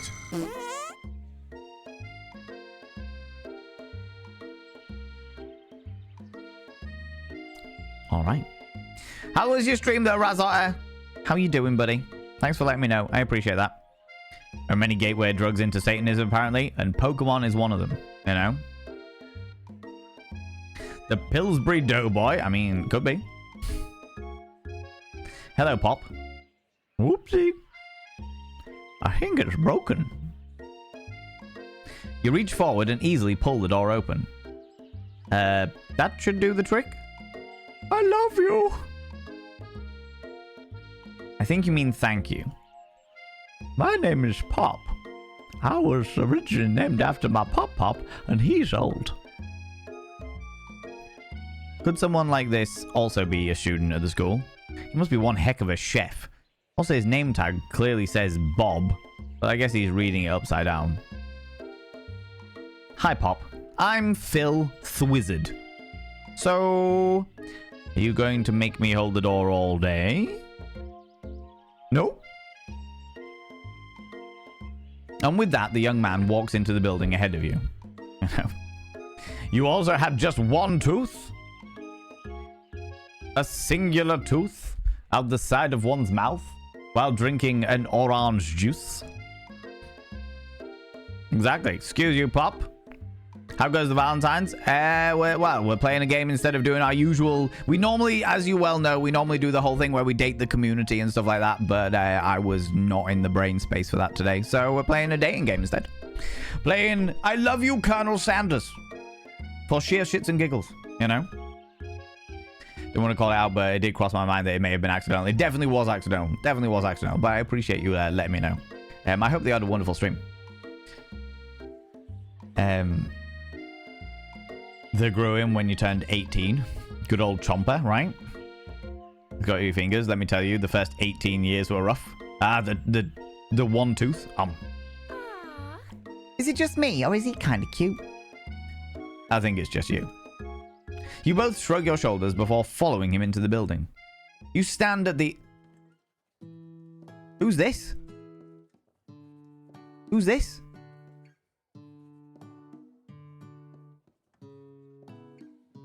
It's 20 past 12. We've got a bucket of chicken and right angles. You stand at the edge of the room, unsure where to sit. Other students wander and keep themselves busy chit-chatting. Have I missed the Colonel? Not yet. We haven't met the Colonel. We've only just started, realistically speaking, you know. The KFC CEO, maybe. Or maybe one of the developers that made the game, potentially. Some of my toes are yet to grow in, but they will. Steadily but surely, do you know what I mean? Bob, pops, pop. Kitty-kun, don't confuse me like this. Math, damn it! Exactly. All them chit-chatters. A scruffy-looking pooch takes his place at the podium in the front of the class. Adorable. Are we about to be taught by a corgi? There's no way. Are we being taught by a corgi?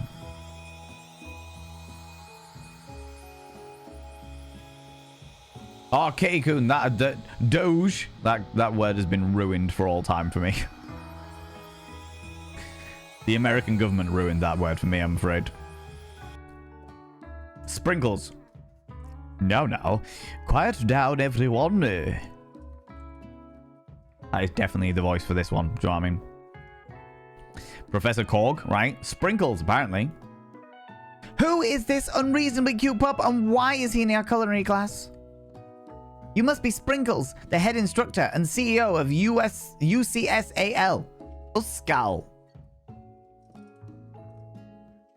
Please, call me Professor Dog. I might be cute and a little and fluffy, but I still demand respect. Woof.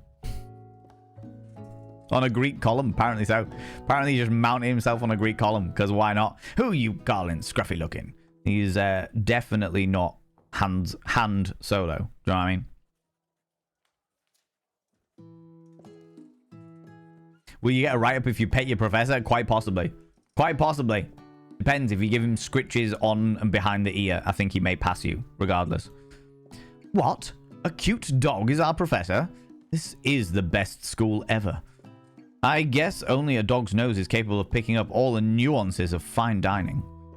Out of nowhere, the wind begins to rush around you as a swirl of cherry blossom petals fill the air inside the classroom.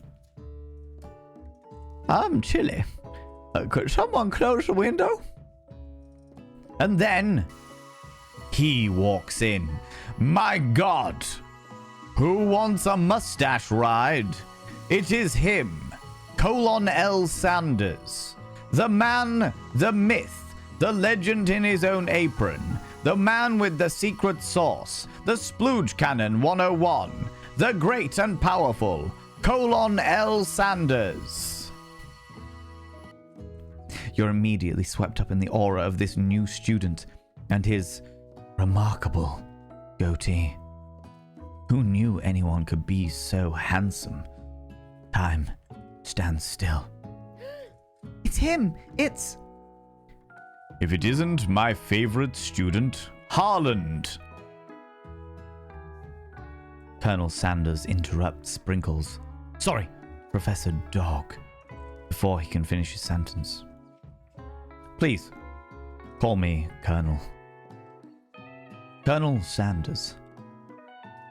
A hushed murmur rolls through the classroom as Colonel Sanders walks down the aisle of desks. Suddenly the room is sweltering.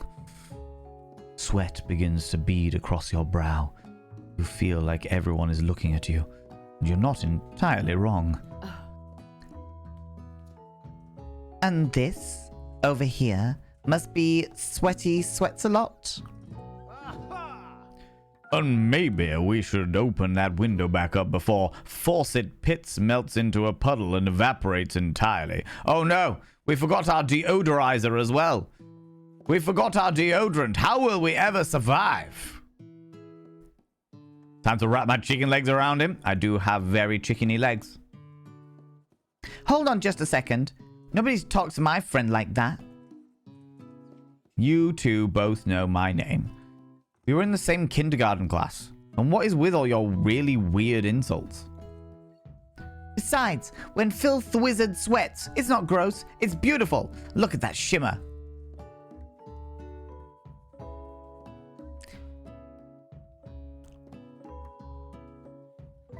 Not sure that's what I'm going for.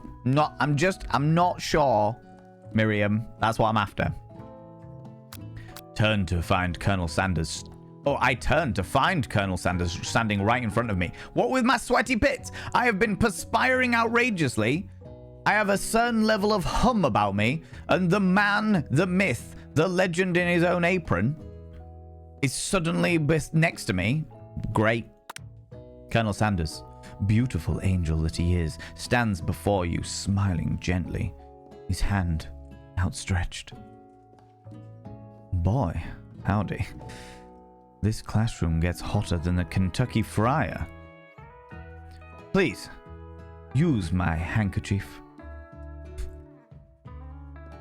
Please, use my handkerchiefs. You freeze up. Colonel Sanders is talking to you through the medium of a glorious cheeky kiss. Getting all of my business. Getting all up in your business. Petting is allowed, but no heavy petting. I mean, right? Right. Something mac and cheese. I do enjoy a good mac and cheese. Do they serve mac and cheese at KFC? I don't know. I've never had a KFC. Wait.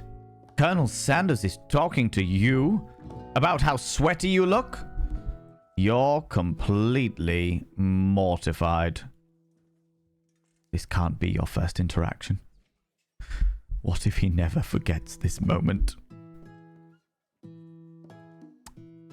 How will you respond? I will take the handkerchief and sniff it later.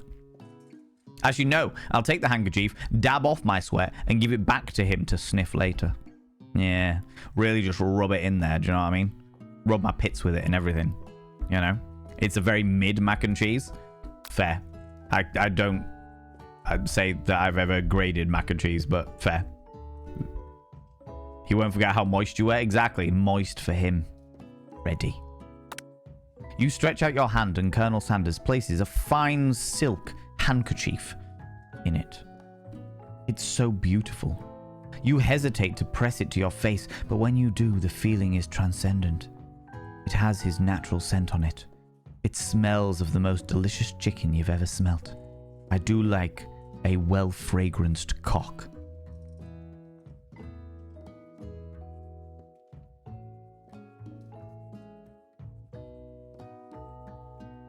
It's so beautiful. Professor Dog steps in to settle the class down and set some ground rules. I'm glad that he's here, right? Welcome to University of Cooking School Academy for Learning, the greatest culinary academy in the world. The birthplace of culinary legends past, present, and future. Many challenges await you. There will be tears. There will be blood. There might even be a really adorable tiny food. And, when all is said and done, there will be battle! You will lift your sporks and complete the broom cooking arena. Compete in the broom cooking arena. What? What? We're fighting with sporks now? This is the greatest playthrough of this game I've ever seen. Apparently we're going in for a spooning. Actually, do you know what? We're going in for a spooning and a forking. That's what a sporking is. Alright? That's when you're having a little spoon and then something just slips in and it turns into a fork. Alright? We are going for a good sporking in the arena. Alright. Just then, another student enters the classroom and interrupts the professor's rousing speech. Slip, slip. Exactly, right? Sprinkle's little half-moon glasses are the cutest. I didn't even realize they were there. Didn't even notice that. A spooning and a forking? Exactly, right? It's the only way to do it. Hi, guys. Sorry I'm late. I hope everyone had a good summer. I really miss... Quiet! Late to class is bad enough, but interrupting my monologue, eh? You're on the fast track out of here, young man. Are you sure you're even in the right place? Don't you recognize me? This is my 3rd year in school. With you as my teacher. Everyone stares at him blankly. Does no one remember me? You're expelled! If you utter one more word before I finish. Let that be a lesson to you, students, that tardiness is unacceptable. Even Clank made it here on time, rolling halfway across town on his tiny wheels. Who the fuck is Clank? That's Knifey Spoony for you. That's not a knife, this is a spoon. That's Knifey Spoony for you. Today I learned I'm in need of more sporkings in my life. It's got to be done. It's got to be done, right? You turn to see the student Sprinkles is referencing, who appears to be some sort of industrial kitchen appliance.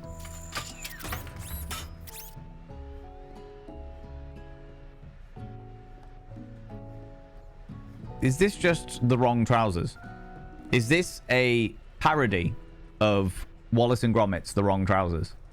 Not The Wrong Trousers. Is it The Wrong Trousers where they go to the moon? No, A Fine Day Out. This is a parody of Wallace and Gromit's A Fine Day Out. Good lord. Wow. The class bursts into laughter. Ha! Oh, whimsy and fun. Oh, Clank, you rascal. Sprinkles walks in the classroom, and everyone stands in silent obedience. When he gets to you, he lifts his nose to the air and takes a deep sniff. He's sniffing my perspiration, eh? Getting all up in my persp. Can't blame him. It's a very alluring persp. That's the secret ingredient. That is the secret ingredient to all of the current culinary delights is my perspiration. Your diet is lacking. Based on what I'm picking up here, you definitely need a multivitamin. You should be taking better care of yourself. You've never had a talking dog as a teacher before, but Sprinkle's reputation for being smart but tough is well known. You decide to try and butter him up by giving him a treat from your pocket. But what kind? A beef treat? A chicken snack? It's got to be a chicken snack, right? Or a rubber ball?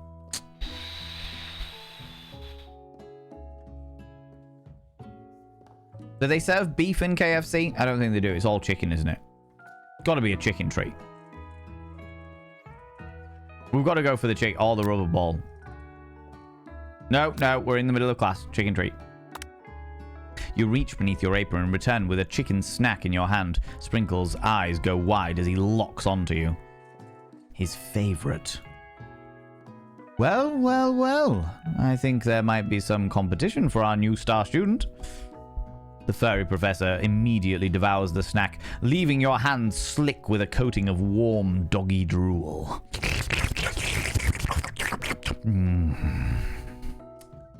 You see the other students eyeing you jealously, but pay no mind to them. If they wanted to succeed in life, they should have learnt the importance of carrying a range of dog treat flavors on them at all times. You see, there we go. I knew it. This game is chicken bias. Settle down, young chefs. Take your seats and prepare to have your minds opened to the amazing possibilities of culinary creation. As everyone rushes to claim their favorite seats, you're left standing at the front of the room. Only two options remain. Hey, Filth Wizard. There's still a seat here. It seems that no one has claimed this seat next to me, if you're interested. Our best friend or our mustache ride? Two good options, but which will you choose? I'm going to choose the best friend. There's no competition. If this dude is good enough for my delightful genitalia, then he will understand the necessity for besties for resties. There is no competition. Fuck you, Colonel. I mean, you can do if you'd like to. You move to take your seat by Miriam. I'm so glad to have you near me to support me through this class. Of course. You're my best friend. Who else would I sit by? Colonel Sanders. He has such a magnetic personality, and there's a seat open right next to him. If you'd have sat there, you might have got to know him a little better. That's true. I'd never sacrifice our friendship. Oh, I'd never sacrifice our friendship. I realize that I'm completely on the wrong side for this. Hold on. Hold on a moment. I need to go over to this side.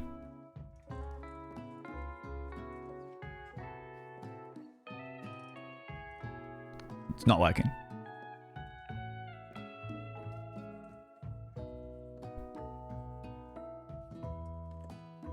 We'll move over here.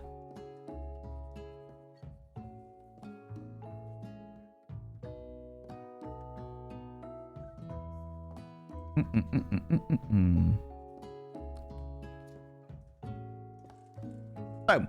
There we go. Now I'm looking back at them and I can actually see the characters. Sorted. I'd never sacrifice our friendship. Besides, I'm sure I'll get a chance to talk to him later in the semester. I've got 3 whole days. That's like a lifetime to show him my chickeny goodness. So you say. So you say, but now that Miriam mentions it, that Colonel Sanders is just so darn dreamy. The propaganda in this game is unreal, all right? All of the stuff, the hot stuff, the cold stuff, the in-between stuff, the lukewarm stuff, the decidedly temperate stuff, I am going to give him all of the stuff. I will be a Gaviscon advert, all right? Which is good, because finger-licking good stuff provides heartburn, okay? May not have clipped Valen slobbering just now. Oh my god. Wow. As soon as you've settled into your seat, the professor makes an announcement. Think fast! It's time for a pop quiz. Yay! Oh, yay! A pop quiz. A quiz about me? There's a whole quiz about me? That would be fun. I like pop quizzes. Quizzes are all about me. That sounds like a really good fun thing to do. Is there a quiz for me? Does it come with juice? I like juice. Juice could be a really good thing. Can I taste loads of different juices? Could that be the quiz? And I gotta guess what kind of fruit juice it happens to be? Because that would be really nice. I would really enjoy that. That would be wonderful. This is incredibly important, he says, ignoring the advances of Pop. And surprisingly short quiz will tell me if you're ready for a life at culinary school.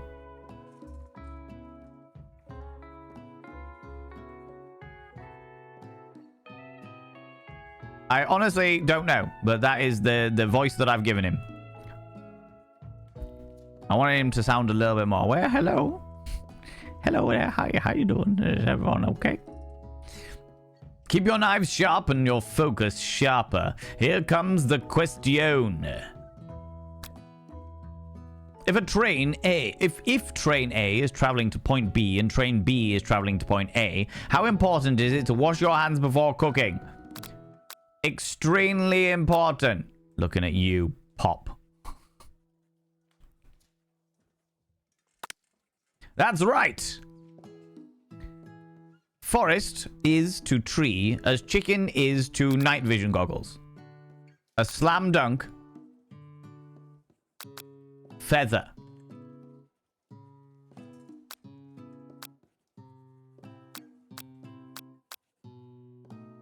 A forest is to tree as a chicken is to feather. That's right. Obviously, night vision goggles. I was tempted by night vision goggles. It has to be said. It has to be said. What's the most efficient eating utensil you've ever created? It's got to be a spork, right? A comically oversized fork, a meat tenderizer. It's got to be the spork. Everyone loves a good spooning where you slip it in. I mean, what? That's right. A spork. What food is best for a broken heart? Camel meat. Especially the toe. Especially the toe. A pancake that looks like a silly face. Anything as long as it's prepared with love and not too much salt. It's going to be a camel toe. I mean, camel meat. Camel meat. That's wrong. Damn it. Is Sprinkles a good boy? He's a talking dog that teaches at the culinary school. He is the best boy. That's right. Total score is 4 out of 5. Oh, look. I think you'll find that in the grand scheme of things, I actually got 5 out of 5. Just saying. Just saying. Only one wrong. Not too shabby. You might just do all right, kid. You look up, see that Colonel Sanders has been watching you tallying your score. He nods with approval. May I have your attention, students? I have an important announcement to make. Time for lunch. Wow. Cafeteria is as nice as any restaurant you've ever eaten at. It makes sense that a school dedicated to cooking would also be serious about eating. A delicious fragrance wafts through the room and tickles the end of your nose. Your mouth waters. Do you smell that? That must be our lunch. It smells crazy good. Everyone, can I have your attention, please? Is it about lunch? No, I just wanted to apologize for my tardiness. You see, I was... Howdy, folks. I'd like to make an announcement. Hey, I was... It's about lunch. Everyone cheers. Hey! Huzzah!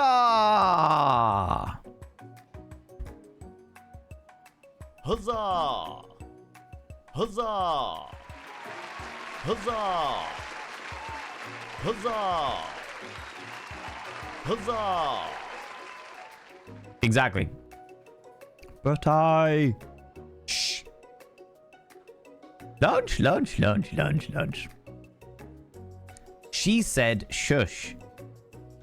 In honor of the new semester, I have prepared something special to share with everyone for lunch. Uh-huh. That must be the smell I smelled. Indeed. That smell. You hold your breath, waiting to see what food this mysterious student has created. You've heard that he's very talented. But were the rumors true? Would he like to lick my fingers? I mean, what? Are you making innuendo puns? I don't know what you're talking about. Me? Never. Would never do that. Nope.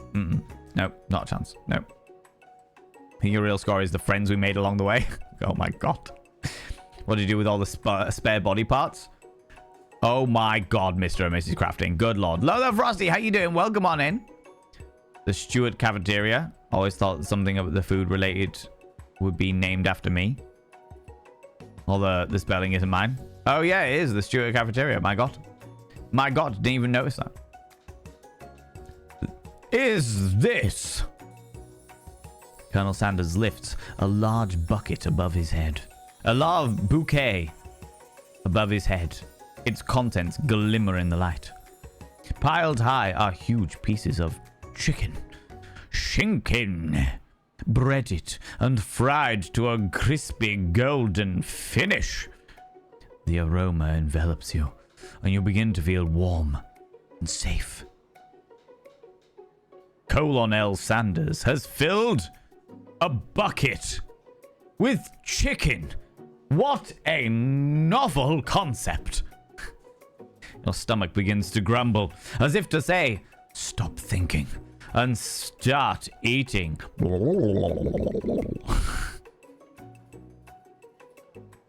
Apparently our stomach sounds like a murloc. Apparently that's what our stomach is doing.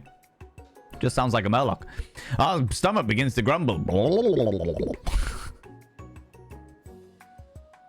For years, I have been developing a secret recipe for the perfect fried chicken.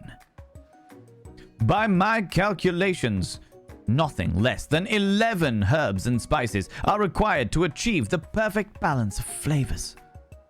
You look around and notice that every other student has a pen and paper scribbling notes as fast as they can. But that's all I'll say about that. He says, side-eyeing is look at that side-eye. Criminal, offensive side-eye going on there. You call the breast? I do enjoy a good breast. I mean, what? What? You think we want your stupid secret recipe, dude? Pshaw! Nah, my dude. Nah. I'm just, drafting a last will and testament in case those, one of those ingredients is, poison. Got him! He looks around nervously to see if anyone else is laughing at his sick burn. You wait to see what Zinger Ashley has prepared to follow up, but she suddenly takes a different approach. Yeah, and I was just like, writing in my diary. Dear diary, today I smelled something beautiful. And I knew at that moment only the hands of a true gentleman could fry chicken so tender. What can I say? I want to guzzle his cock. What? What? What? You see her body language change from bitter and evil to sweet and innocent. As she slides closer to Colonel Sanders, she realizes that he is destined for greatness and fame with cooking skills like this. She wants him all to herself. Well, fuck you, hearty tits. I think you'll find it is my buttocks that Colonel Sanders will be riding. He will be bouncing across my cushion for the pushin'. Oh, please. I'm just Ken. I can only count to 10. Yeah. Of chicken. Thighs or breast. Chicken. Yeah. Yeah, sure. Yeah, we believe that. Yeah. Well, Van, the man, if you don't want any, I'll take his. Whoa, hold on. I mean, I guess I'll try it. He takes one bite, and his eyes grow wide. He starts contorting his face as he tries to hold in the pure exhilaration and act unimpressed. Easy now. There's enough for everyone. Please, my fellow classmates, dig in. Behold.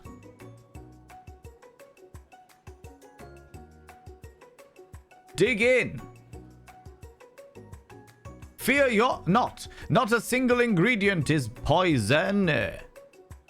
Semen, maybe, but not poison. You take one of the pieces of fried chicken out of this bucket and sink your teeth into it. I know what that's like.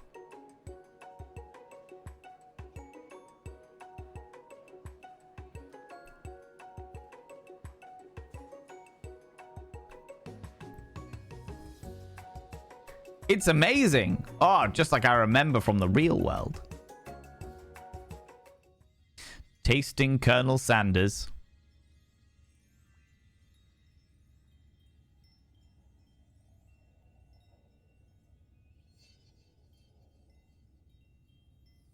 Tasting Colonel Sanders is food. Transports you to another dimension. My God, I can see his black hole.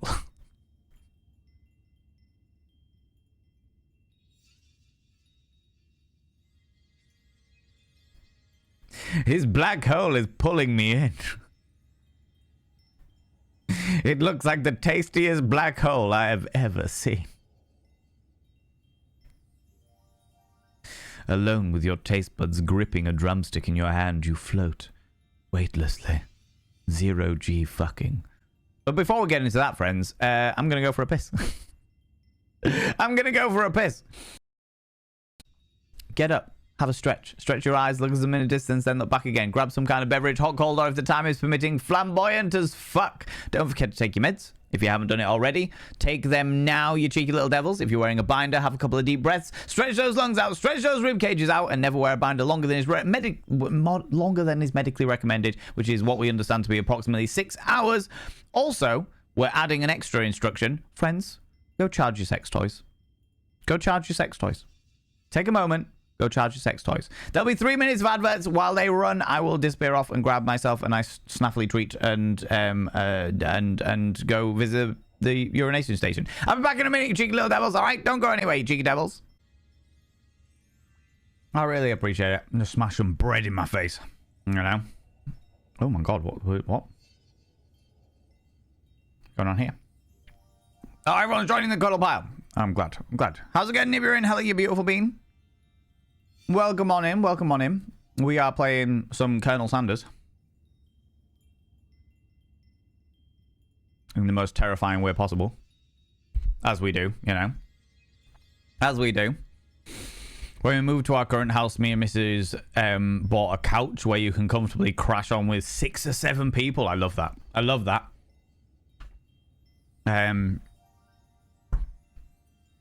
Are we loving Colonel Sanders? How's it going, Jeff, you beautiful bean? Hello, you exquisite individual. Can I get a shout out for Jeff Brutlike, please? I would really appreciate that. I'd really appreciate that. How you doing? How's it going? How's things? Yes, we are definitely, like, it's super tongue-in-cheek. And it's really interesting as well because I'm a vegetarian and so I've never had a KFC.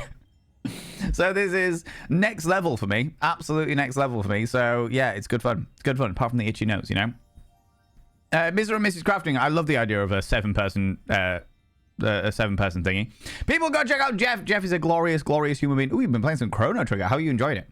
Is it a revisit to the wonderful world of Chrono Trigger, or is it a new visit? Is it a first-time playthrough of Chrono Trigger? I've been told that it's absolutely amazing, but it takes a lot of thought. It takes a lot of thought to get through it, do you know what I mean? This is going okay, just vibing. You vibe away, you beautiful thing. You vibe away. It's always good to see you. I appreciate you coming out of lurk to see how we're getting on with the Colonel. And at the moment, the Colonel is desperately wanting to get up in our business, do you know what I mean?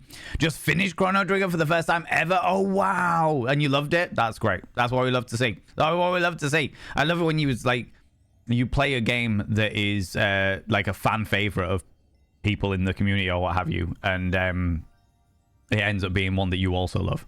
Because there's the only way you can really experience that first time playthrough is by watching somebody else do a first time playthrough. Which is what I really enjoy doing it, for sure, for sure. How's it going, Persephone? How you doing, you beautiful bean? Cuddle pal with the optional choice of clothes, as always. That's our standard state of being. How you doing, Desdemona? Hello, you cheeky devils. Welcome back, friends. I've got myself my nice nutmeg and vanilla tea, once again. Beautiful, exquisite, big fan. Big fan, you know. I think all this time I never knew that you were a vegetarian. It's not something that I boast about, like, really, Lolo, to be fair. Like, I've always been a vegetarian, but I don't have any issue with other people eating meat, if that makes sense. Like, I don't go and I'm not happy about being around. Fucking hell, people can literally eat a bloody steak in front of me and it wouldn't bother me at all. It's just a personal choice. I'm just like, do you know what? I'm a vegetarian. That's cool. That's grand. If somebody else wants to eat meat, that's cool. That's on them. It's got nothing to do with me, you know? But I think part of it is because I've always been a vegetarian. There's part of me that wishes I hadn't been. Part of me that wishes I had been brought up eating meat so that I wouldn't have... Well, I'd have more culinary delights, as it were. I would know what KFC tastes like. But realistically speaking, that's not the way it works. I literally went to a KFC once with some friends. So I have been in a KFC. I went to a KFC and I was like, cool, can I have... What have you got for vegetarians? And they were like, nothing. And I was like, chips? And they were like, we fry the chips in the same oil that we deep fry the chicken. And I was like, never mind then. Never mind. That's I'm good. That's all right. So my friends all got chicken and I didn't. I went to the Asda around the corner and just bought a small crate of donuts and had them instead. You know? Anyway. This is a KFC, sir. I know, right? You can have, hear me out, a drink. Can I, though? Can I, though? Or has the drink been filtered through a peacock? Do you know what I mean? Actually, filtered through a peacock, probably all right. I don't crave meat often, so I've been considering leaning more pescatarian lately. Yeah. I know that I'm the only vegetarian in my family now. So my family, when I was born, because I'm the eldest of four kids, my parents decided that was when they were going to go vegetarian and they were going to raise the children vegetarian as well. So me and my siblings were raised vegetarian, but then my mother ate fish, so she was pescatarian, and my dad ate white meat, so like chicken and stuff like that. So he was not a vegetarian. And then my little sister, the youngest of the two sisters I've got, started eating meat because she just loved the look of it and the smell of it and the taste of it. And now all of them eat meat apart from me. And I'm like, okay, it's all good. You know? This is KFC. We have chicken or chicken. Right? They have lots of sides. Not in the well, not when I went to the KFC. I mean, they might do now. But when I went to the KFC, or one of the KFCs in the UK, maybe it's different in the States and stuff. But yeah, when I went to the KFC, they had very limited options, you know? There are some meat dishes that would be hard to give up since they aren't the same without being meat. That's fair. That is fair. Although saying that, I will say that meat is like the vegetarian and even some vegan substitutes for meat are becoming more and more exciting in regards to like what is available and stuff like that, you know, and how they replicate meat. I know a lot of vegetarians that don't like food that replicates meat either, and it's like, well, whatever. Whatever, you do you know? Okay, alone with your taste buds, gripping a drumstick in your hand, you float weightlessly. Focus your mind and meditate on this moment. Try to identify every flavor. Savor the moment and everything that it tells you about Colonel Sanders' culinary heart. Yeah, swim towards the light. Don't go towards the light. We want to know about Colonel Sanders' culinary heart. The flavors in your mouth are beautiful, pure, heavenly. What a guy. Alone with the flavors, you feel something that can only be described as love. For a man, for a flavor. Are they the same thing? The flavor of man? Maybe that's what it's all about. Tasting his mighty chicken. After tasting his food, you try to get some one-on-one time with Colonel Sanders. That's never going to happen. If he's literally just fed all of the people there and they're all like, oh my god, this is like an orgasm in my mouth, then there is no way, shape or form that he is going to be left alone to have some one-on-one time. Do you know what I mean? That's the kind of looks at you as scared. You're a vegetarian. Don't let the Colonel hear you say that. Yeah. Well, I've told you about the time when I went to an In-N-Out burger in America. That was an experience. They have mashed potatoes, coleslaw, and macaroni salad. Yeah, someone was saying there was macaroni cheese in a KFC in their area. Definitely not something that we have here, or not when I went anyway. You know, had some meat substitutes I enjoy quite a bit. There's some really, really good ones out there. There's also really fucking shit ones out there, but there are some really, really good ones out there. The problem is you end up paying a premium for them because they're designed to be something that they're not. Do you know what I mean? I wasn't aware that Colonel Sanders is a cosmic entity as well. Yeah, the cosmic horror. Comes out of nowhere. It makes everybody start licking their fingers. He's all about the fingering and the licking. I mean, the finger licking. And suddenly it's inappropriate, you know? It's true. The entire cosmic horror of Colonel Sanders is to make everyone drool the ocean into a new... drool the land into a new ocean era, you know? Fact. Mac and cheese and green beans and biscuits? Yeah, definitely don't get any of that shit here. Definitely don't get any of that shit here. No worries, you take it easy, Mr. and Mrs. Crafting. Good having you. Thank you very much for popping by. I appreciate it. What about the other way? Macaroni pie. Macaroni pie, I've had a macaroni pie, and they are fucking lush. They shouldn't work. They shouldn't work. A macaroni cheese inside a pie should not work, and yet it does. And yet it does. Works so well. After tasting your food, go and want some one-on-one low time. I'm going to approach them in my sweaty state. Colonel Sanders smiles ever so softly as you approach. He stops what he's doing and allows you to break the silence. Colonel, I wondered if I could talk to you for a second. Anything for a fellow chef. What exactly was on that chicken? How bold of you to come out and ask.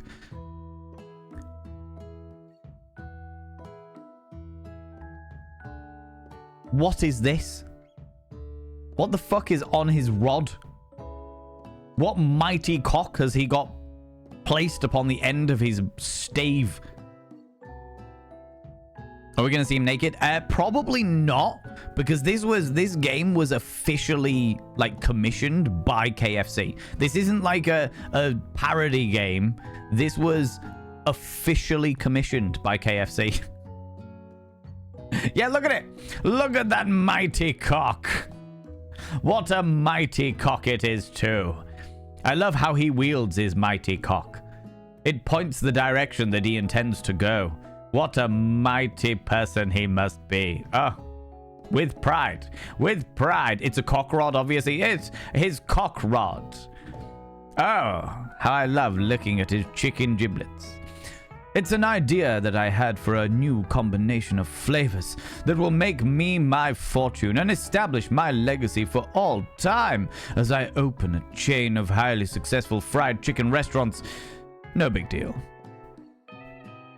What's the point if we don't see him naked? That is, I mean, I can't disagree. I can't disagree, you know? It's just you and me talking here. I can keep a secret. In fact, I've got some of my own that I'd be willing to trade. In which case, you are proving that you cannot keep a secret. If you have your own secrets that you're willing to trade, you can't... That's not the way it works. You can't keep a secret if that's the scenario. You're prepared to trade secrets. You're a little usurper. Ah, the poultry staff. Oh my god, never mind.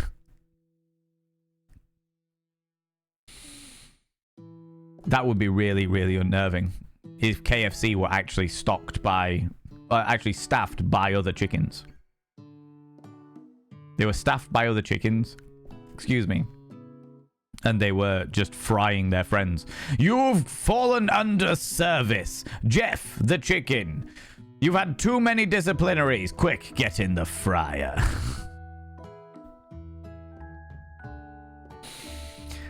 Used to work at a Subway. I wish you were thinking of the right things. I mean... just take a sausage in a bun. I do like putting my sausage in a bun. Anyway, I'm willing to trade a secret, Colonel Sanders. What's the rush? The semester's only getting started. Our 3-day semester. The semester is only getting started. We've got 2 more whole days to get to know each other. That is a disgruntled look on his face. That is the face of a man who is a little bit disgusted with me. Is it because I've got naked? Is that what it is? Did I get naked because of his finger licking good? Is that what happened? I can't say I blame him, alright? Sometimes when you have an orgasm in the mouth, it's got to be done, okay? He's clearly not going to give it up that easily, but it doesn't hurt to be persistent. You know what they say about secrets, Colonel? Shouldn't learning be fun? Oh. You've got moxie! I'll give you that. Colonel Sanders looks both ways to make sure you're truly alone, and then leans in. You can feel his warm, slightly fragrant chicken breath as he whispers, just one ingredient, but you can't tell. I use...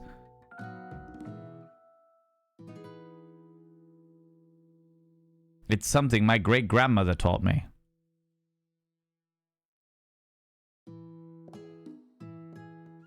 Rizzler paper. I use cheap Rizzler paper. Something my great-grandma taught me. Panda to my ego. Panda to it. Panda to it. What's long, green and smells of pork? Kermit's fingers. I've heard that one. Clearly he liked things finger licking good. He did indeed. He did indeed. I really like the picture that somebody put in the not safe for work section of Miss Piggy as a dominatrix and Kermit as a little sub boy.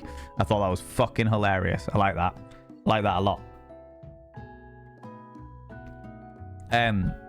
My God, a white square of Rizzler paper? You'd never have guessed that.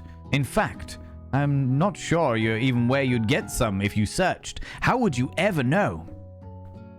Yeah, there's a not safe for work section in our Discord, usually full of not safe for work memes more than anything else. Orgasm in the mouth made my friend who's in the room look at me in shock horror. Hello, friend in the room. Don't worry, we're just collectively all having a little orgasm in the mouth. Don't worry, it's all consensual. We are going to make the cuddle pile into a cuddle puddle. We get that excited, we're like slugs in gravy.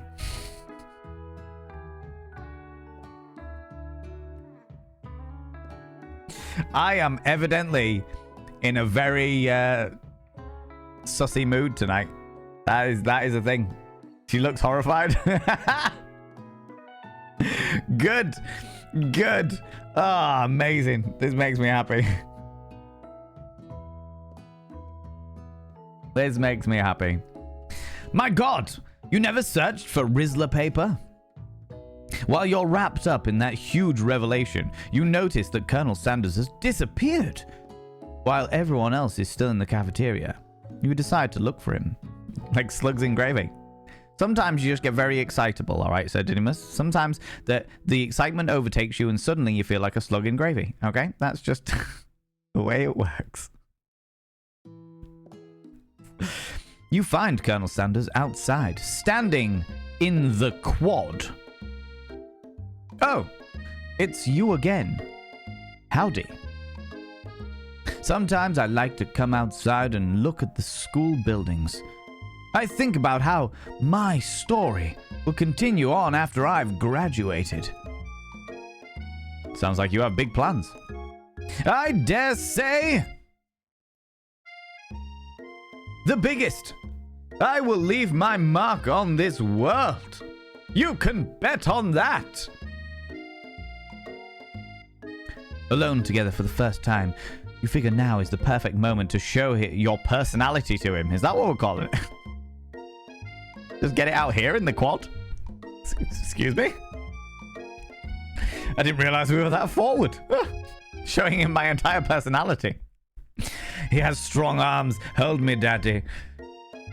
Baste me in your batter. Jesus Christ, Valen. Oh my God.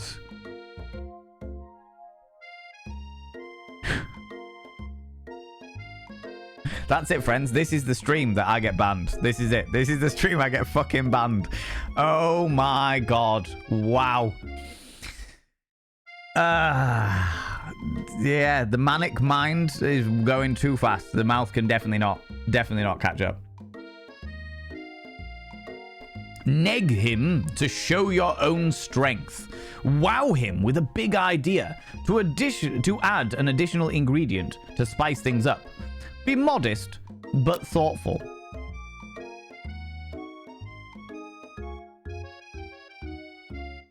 I'm tempted by go big or go home. But I think this is going to really offend him. And at the end of the day, we want his penis. So we'll be modest but thoughtful. Well, I just wanted to tell you that I really enjoyed your food. Now you've got his attention. Yes! Fucking got his attention. Maybe he'll touch my personality.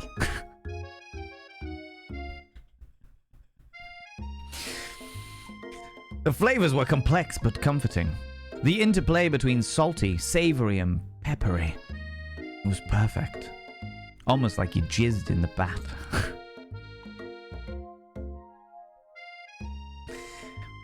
Valen, calm it down, you little shit. Just calm it down. Just a little bit. Just a little bit. Just wind it back a little bit. Alright? It's fucking... I appreciate the compliments, Filth the Wizard. Why? When there's a secret ingredient, when anyone in the entire world says there's a secret ingredient, the secret ingredient is always semen. Always. Always. It can't be anything else. It's always semen. It's too late now anyway. Yeah, that's right. To be fair, if I'm going to get banned, I'm definitely getting banned for this. Do you know what I mean? I'm dying of laughter. My friend looks like she's dying inside. Hello, friend. Don't worry. Just saying. If you ever get offered some description of culinary delight and they say there's a secret ingredient, just remember it's semen. Okay?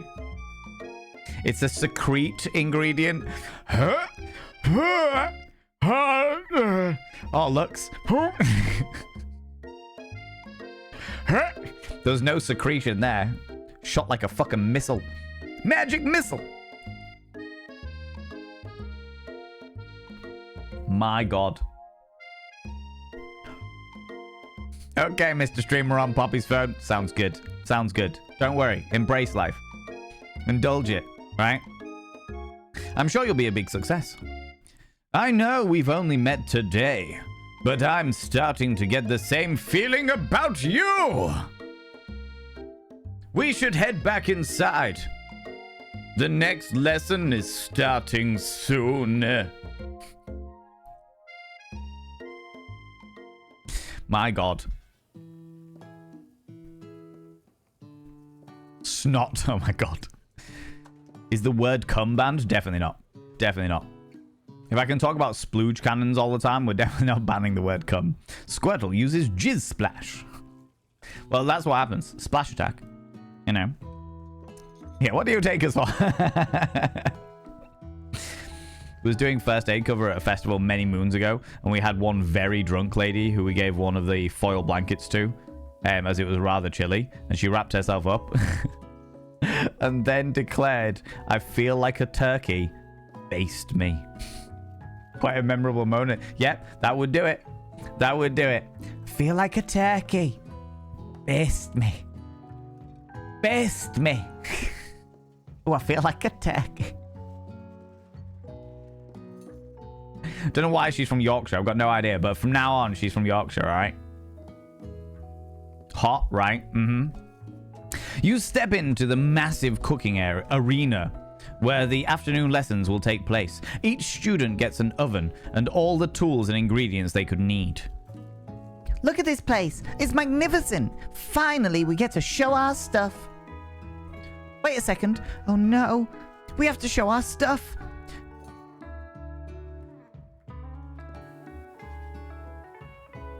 What if I blow them? What if I blow it?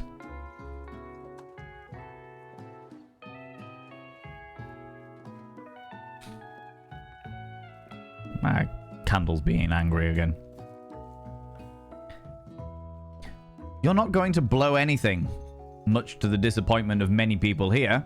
Except maybe kisses to the crowd of fans that you're going to earn with your signature adorable tiny food creations.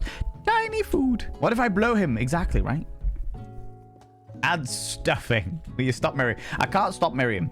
Miriam is far too eager. Eager and ready. Welcome, students, to the cooking arena. For today's lesson, we will be cooking with partners. Hurry up and pair off. Naturally, Miriam looks over at you, but unable to control yourself, you pounce on Colonel Sanders.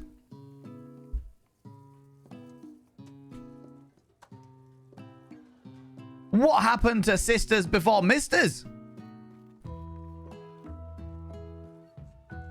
What happened to hoes before bros?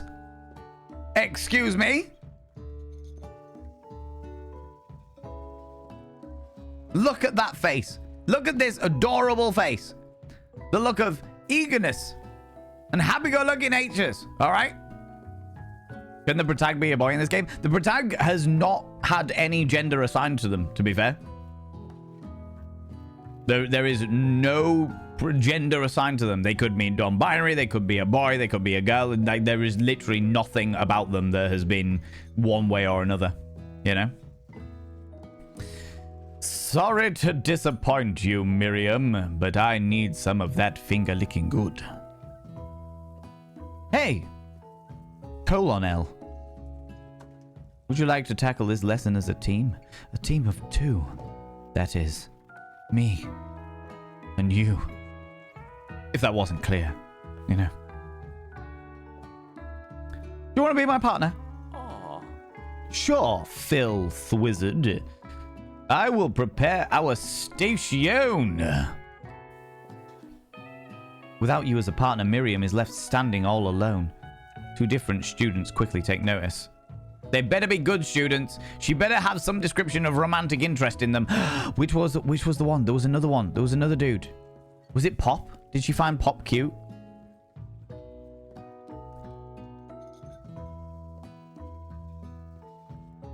We're any gender, but we all just want to blow the colonel, apparently. But apparently, yeah, we all just want to blow the colonel.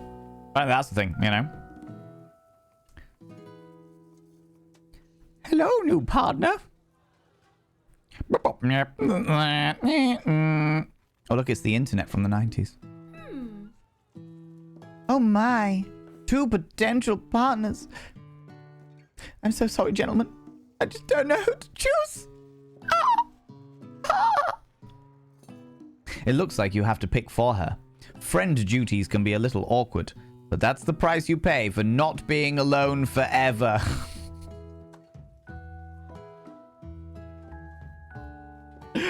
Wow. Wow. Jesus Christ.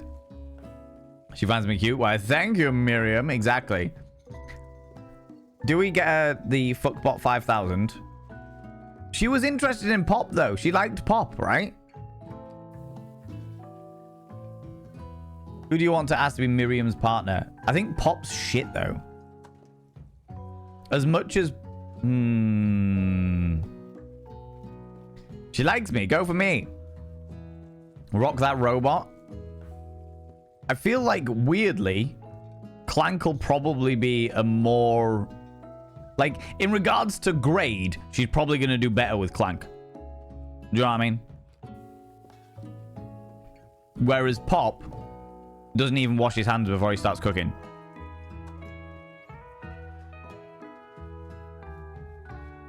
I'm shit. Oh, damn.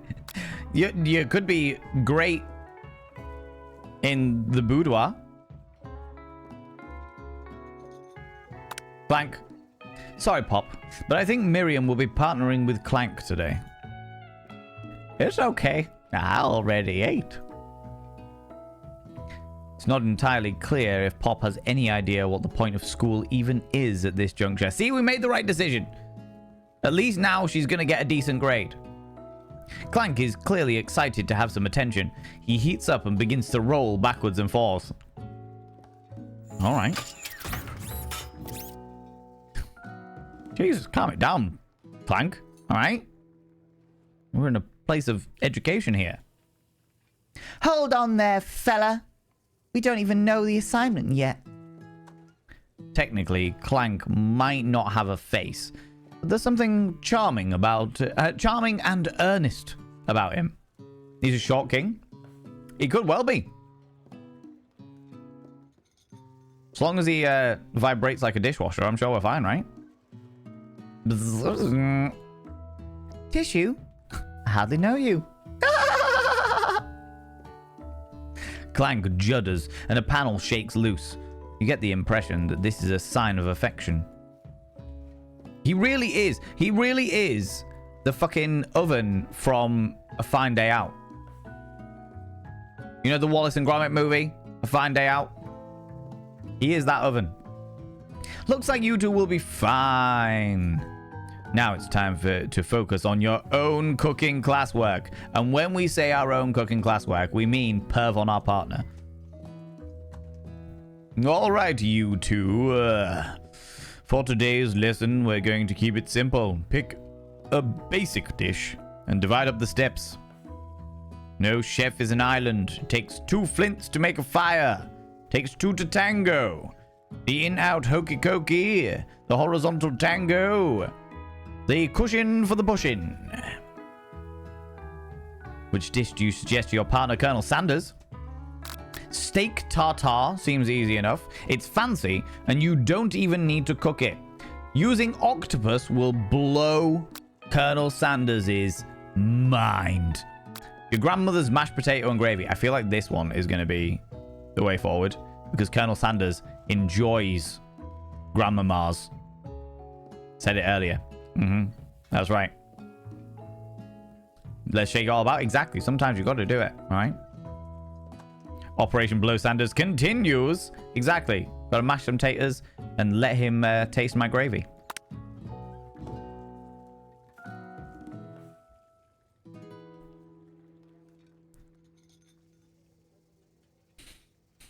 I've always been something of a down-home chef. I was thinking we could make something warm, inviting, comforting. Maybe mashed potatoes and gravy. Oh! I couldn't imagine one without the other. Colonel Sanders casts a coy look at you, causing your whole face to go beet red. Embarrassed, you quickly turn away. I'll go get the potatoes? No, please. Let me. Picking perfect produce is a passion of mine. Looks like things are getting pretty fresh around here. Does someone have a crush on Colonel Sanders? We're just cooking partners. Mind your own business. Sanders' heart is my business. And you better keep your fingers off my man. Don't worry. It's not my fingers he's interested in. Okay. Did someone call for me?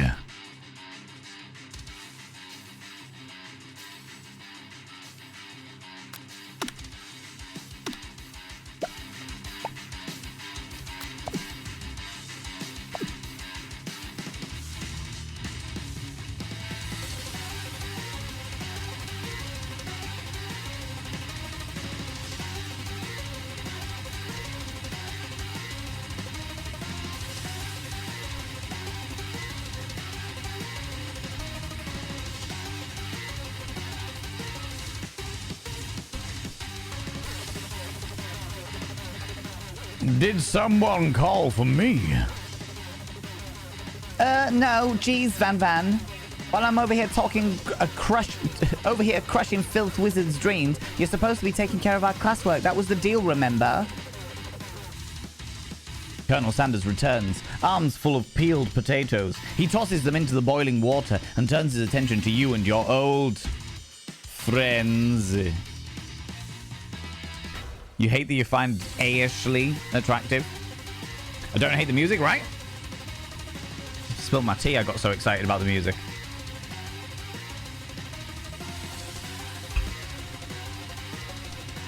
Oh, howdy there, Ashley. Van. Are we working in a quartet instead of a duet now? He says, looking smug and a little bit coy. Actually, no. It looks like Filth Wizard was struggling, so we were offering to give them a hand. There you go. Give them a hand. Again, no gender specified. We like this. You know how it is. These young amateur chefs needs a lot of mentoring. I was gonna say, Colonel Sanders, maybe I could also teach you a thing or two about fancy food. Maybe one day you might be able to get up to my level. Ha! Doubt it. Don't be rude, Van. Personally, I have no doubts whatsoever about Colonel Sanders' ability to concoct creations worthy of admiration. After all, your fried chicken was quite spectacular. But Colonel, if you ask me, I might have a better partner for you than this thing that has positioned itself at your station. Don't you feel deep down that we cast complementary shadows? We fit in together like a thigh and a drumstick. Just makes sense.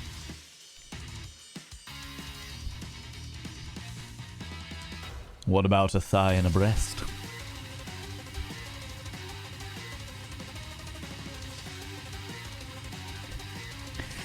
Hobby, we always have 69 viewers in here. You know the way it is. We always have 69 viewers. In fact, can I?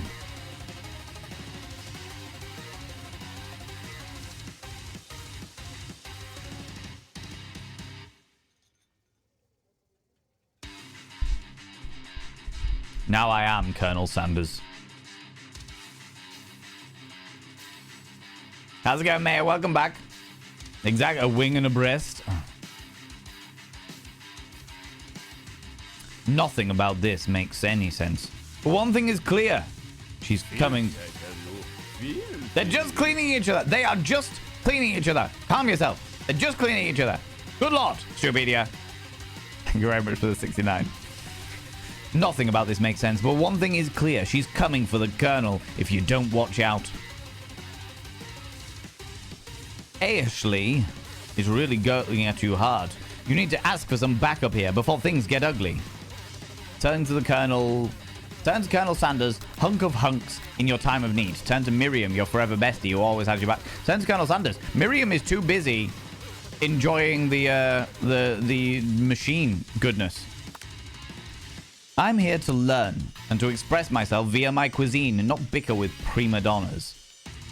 Partners were chosen at the beginning of class, so let's all respect the format, okay? You turn to Colonel Sanders to confirm that you're on the same page. I chose Colonel Sanders, and Colonel Sanders chose me, isn't that right? A businessman respects all fair agreements, from contracts to handshakes. I took on Filth Wizard as my partner for this activity, and I stand by that. Based on your team's behavior, I'd say you're perfect for each other. Neither of you has Filth Wizard's natural talent or their loyalty. Being defended by Colonel Sanders leaves you feeling proud and full of potential. She's coming for the Colonel. She fucking will be later on in her bunk.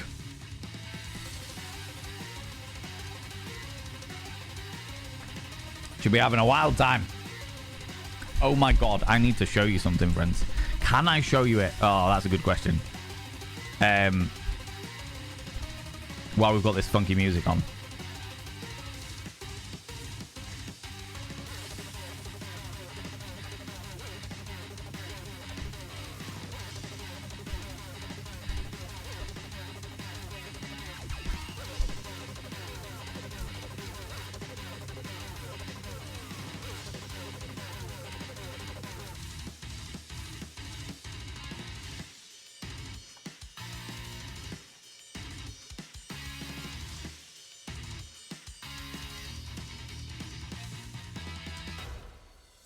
There's a video of this, I'm sure there is.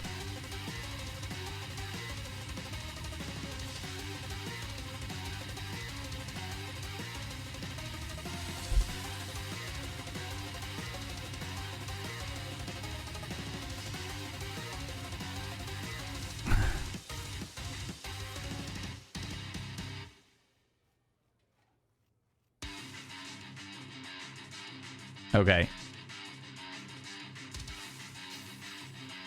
I found a video, but I want a better video than that. It's worth the wait. Actually, no, it's not at all, but it'll be funny.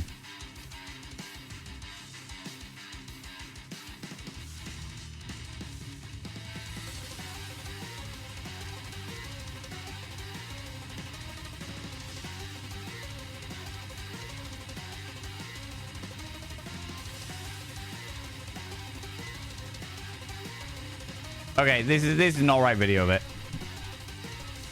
Prepare yourselves. And I can show you this because it's not lewd. It is rude, but it is not lewd. And there's nothing particularly showing, alright? Brentley, how you doing? How's it going? A long time no see. I hope you're doing well, friend. What do you mean? What's wrong with Cupid Valent? Right, nothing wrong with Cupid Valent. Good lord.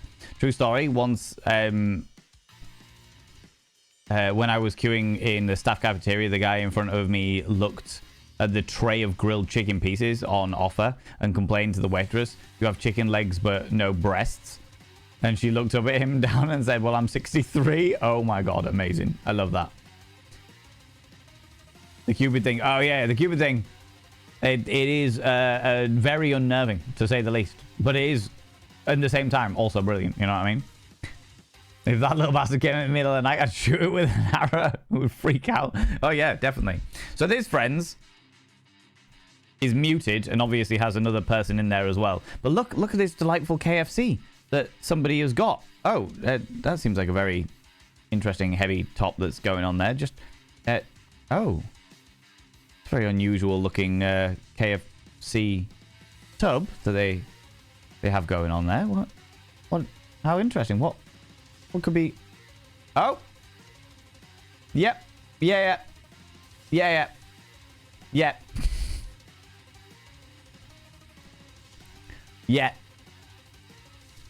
There is a KFC. The fried chikusi, as they call it.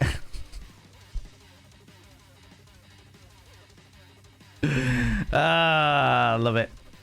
Love it. Yeah, it's a fleshlight. A finger-licking good fleshlight.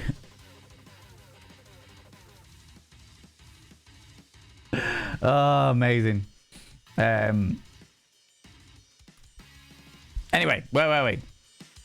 You look for Sprinkles in hopes that he might step in, but he's nowhere to be found. Darn those cute corgis and their short but sturdy stature.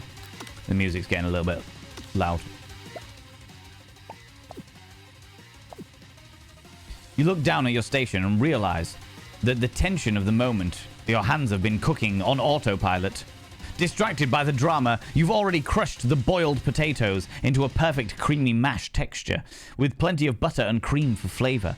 It's as if your natural passion guided you through the steps you know so well while your attention was elsewhere. The chikusi, right? People are nasty. I haven't heard about Kanye, but I don't want to at this point. I don't want to hear about Kanye. Kanye just, I fucking have no time or respect for him. Fucking hate that human being. So much. Creating your own KFC Grady. I told you that it was all about the secret ingredient. Putting your secret ingredient inside your KFC chikusi, alright? He's getting divorced, good. I hope she takes him for all he's fucking worth, to be honest with you. I genuinely do. I know just what to do.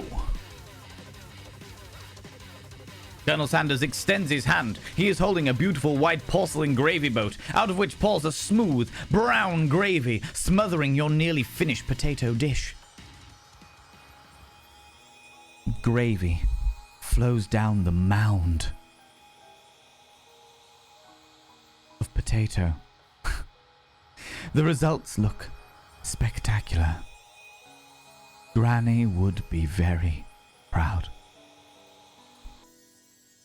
Colonel Sanders holds a spark out to you. You reach out and grab a hold of it. A spork out to you, even. You reach out and grab it, but he doesn't immediately let go. The two of you stand, holding the same spork. And for that small moment, all of the madness and pressure in this crazy world stops. Your eyes lock. The moment is electric. And time stands still. You think Val might be enjoying this too much? Tune out, because it's preposterous. It is fucking preposterous, alright? This is, Brentley, this is an official, like literally commissioned by KFC, the company KFC. It is an official KFC dating game. where you date, where you're trying to woo Colonel Sanders.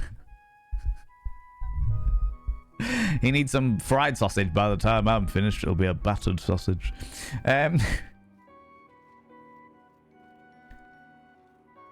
If you love something, set it free. Together you dig the utensil into the mashed potato and lift a heaping sporkful up. When you see Ashley with a sinister look, you know she's plotting against you to be with Colonel Sanders. And then, filled with rage and without thinking, you fling a sporkful of mashed potato right into Ashley's stupid, beautiful face.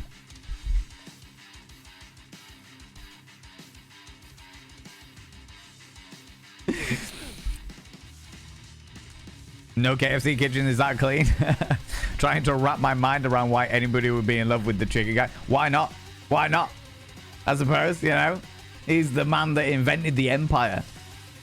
I can't believe you would waste food on Ashley's stupid, beautiful face. Van, do something, do something. Scooping up a fingerful.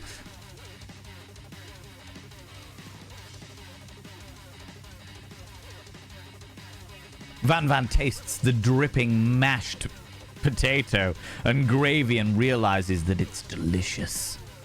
Horrified by this revelation, he slinks away. Will he ever be able to cook something with so much love and integrity? Hold on right there, filth wizard! We do not waste food in the broom cooking area. Colonel Sanders, I expected better from you. If you throw one more spoonful, you'd both better be prepared to eat it from wherever it lands.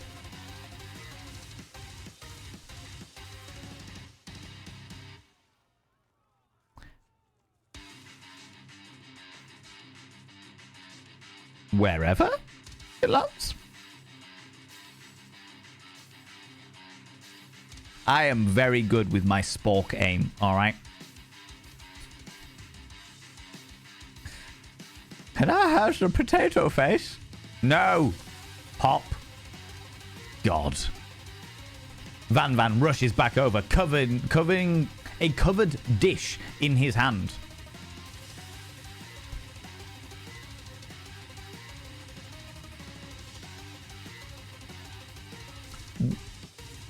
Why is his hand upside down? Mashed potato with gravy. Pathetic. Oh, it's Van. Mashed potato with gravy. Pathetic. In just a few minutes, I prepared a full meal. Gaze upon my speciality. Braised tentacle of octopus in my silky saltwater sauce. Plated on a battle axe forged by my supreme chef ancestors. Yeah. There's one thing I love to eat. It's off a battle axe. Freaking like KFC. Shakespeare up in here, right? You've ignored me for too long. That ends now. It is I who will have the first bite. And you will all look on with envy. The interrupting student rushes at Van and swipes a bite from his signature dish right off the plate. No, don't! He's going to get his head cut off. He's going to get his head cut off. Something about this dish doesn't strike my nose quite right. I think the octopus was rushed. It may have turned in the process. The results could be toxic. Not toxic. Good lord. But it's time to play the naked card. Just getting... Well, that's what they call me, the naked chef. All right. Too late. It's been eaten. I I think I left something in the oven. No. I don't feel so good. It killed him. He's dead. He's dead. Just killed him. Just killed him. Straight up. All right. Seriously confused, but damn KFC does not serve octopus. This is a culinary school. It's a culinary school. This is like meant to be the prequel to KFC, I think. It's the prequel. So Colonel Sanders has not yet created KFC, the empire. This is him learning how to cook. Or getting his qualifications, because he already knows apparently how to cook. Supposedly. Ooh, cheeky. Mashed potato is absolutely full meal. I completely agree. On board that. Bob Bushman, how's it going? Could be the Japanese branch that serves octopus. Potentially. You know? And Van got sued the shit out of, right? There's no oceans anywhere near Kentucky. That fair. Entirely legit. To be fair, that I also don't necessarily think that a corgi teaches the lessons in in culinary school. Everyone step back. Don't take another bite. When you look back at the plate, the rest is gone. You notice the tip of the tentacle slurped up into Pop's mouth. Pop winces in pain. Just for a moment. And then almost immediately back to his oblivious self. Oopsie. Tastes like poison. The entire class has gathered to watch Pop's final moments. Shock has frozen the whole crowd, and they are motionless as statues. The class bell rings, disrupting the moment and snapping everyone back to reality. It would appear that Pop's enthusiasm for trying new things, despite obvious danger, has inoculated him against poisons of all kind. How useful. How unbelievably useful. Pop is a biohazardous waste removal system. Okay, cool. All right. The fact that I've been at work since 6 a.m. and I'm running on fumes ain't messing with my mind. No, not yet. However, the game might do in the future, you know? I'm not sure about the professors, but here... the professors here make enough money. Oh, right, okay. I'm not sure about the professors here make enough money. The ghost student. Hello.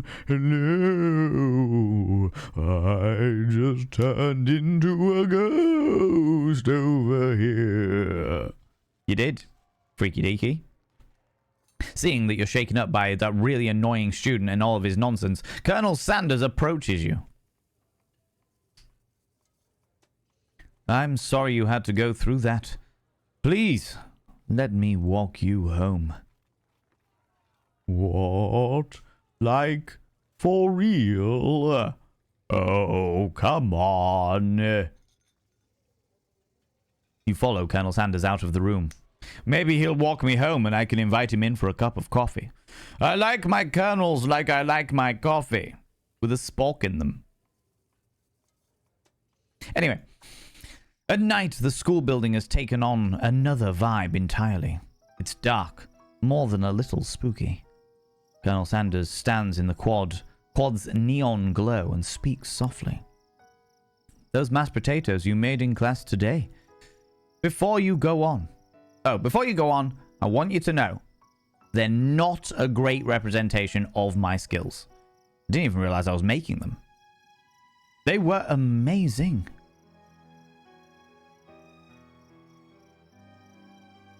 They were amazing. It's a raid. Flee. Oh my lordy, ladies and gentlemen and all genders outside machine, delve deep into your pits of popcorn and throw them at the raiders, throw them at these cheeky devils. Look at these people coming in here. I mean, really, could you even imagine? Who do they think they are? The absolute audacity, I tell you. The scandal, the preposterousness. How very dare you, Vithika? Look at you coming in here, you cheeky little devil.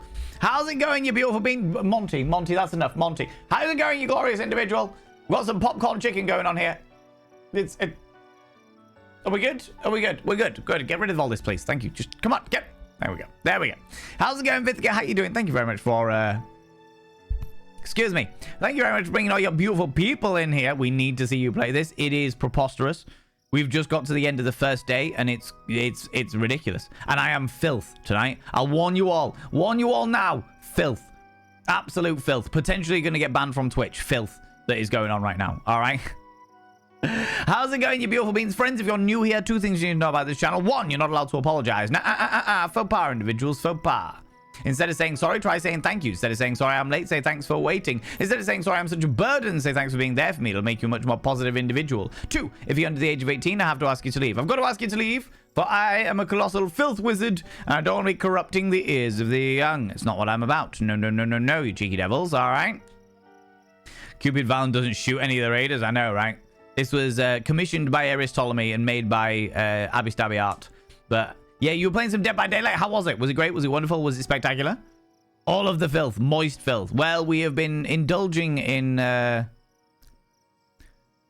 Colonel Sanders' finger-licking good cock. Chicken. We've worked out that the secret ingredient is semen. 2 versus 8 is back, so it was loads of fun. Oh, I'm really glad to hear that. I've heard that, I've seen a lot of people playing it recently, and I assumed that it was something along those lines, because I know that that was a very popular way of doing it. Do you know what I mean? Flamingos, this person that taught me trying not to say sorry so much. Yes, yeah, we completely are not okay with people apologizing, especially when they apologize for just existing. We're not about that shit. Not about that shit by any stretch of the imagination. Friends of mine, people from this stream, if you do not know Vithika, Vithika is a wonderful, wonderful, wonderful human being. I don't normally stream on a Thursday night, but whoever happens to be in here, you beautiful beings, go and check out Vithika. Vithika is a spectacular specimen of humankind, a wonderful fire breather, stage performer extraordinaire, and plays usually very creepy, gothic, spooky games, which naturally tick a lot of boxes for me. Do you know what I mean? The Dead by Daylight match just ended. Ah, right, okay, Mini Micro, you're very, very welcome, cheeky devil. Sending out the message. Good. Because I completely concur. People should not be apologizing. People apologize far too much just for existing. And I'm not about it, all right? Not about it one iota. But yeah, so we've just finished the first day of this finger-licking good scenario. Do you know what I've realized? If I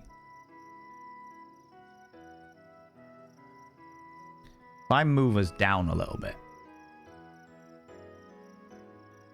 then I'm not going to get in people's way, am I? I'm not going to get in the way of the of all of the stuff, so people can actually see the Colonel Sanders' face.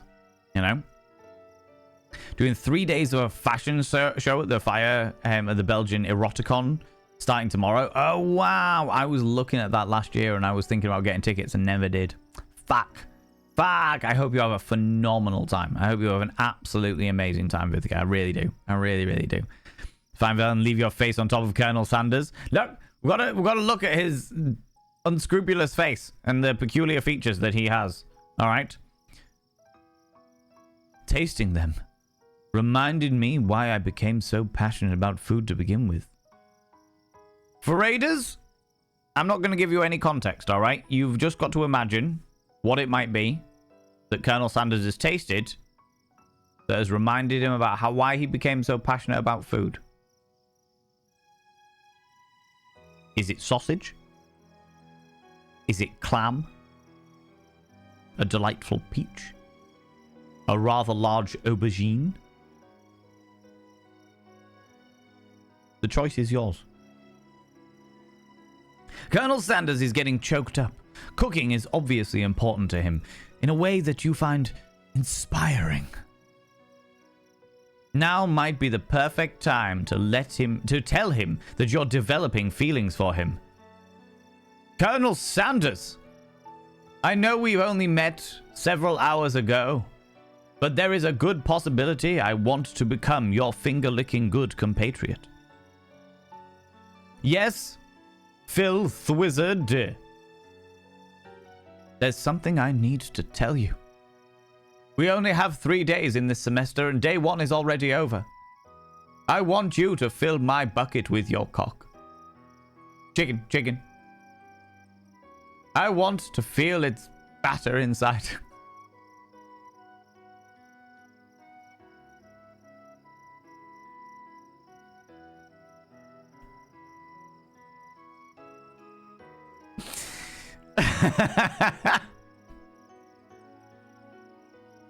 I'm so glad I'm working from home right now.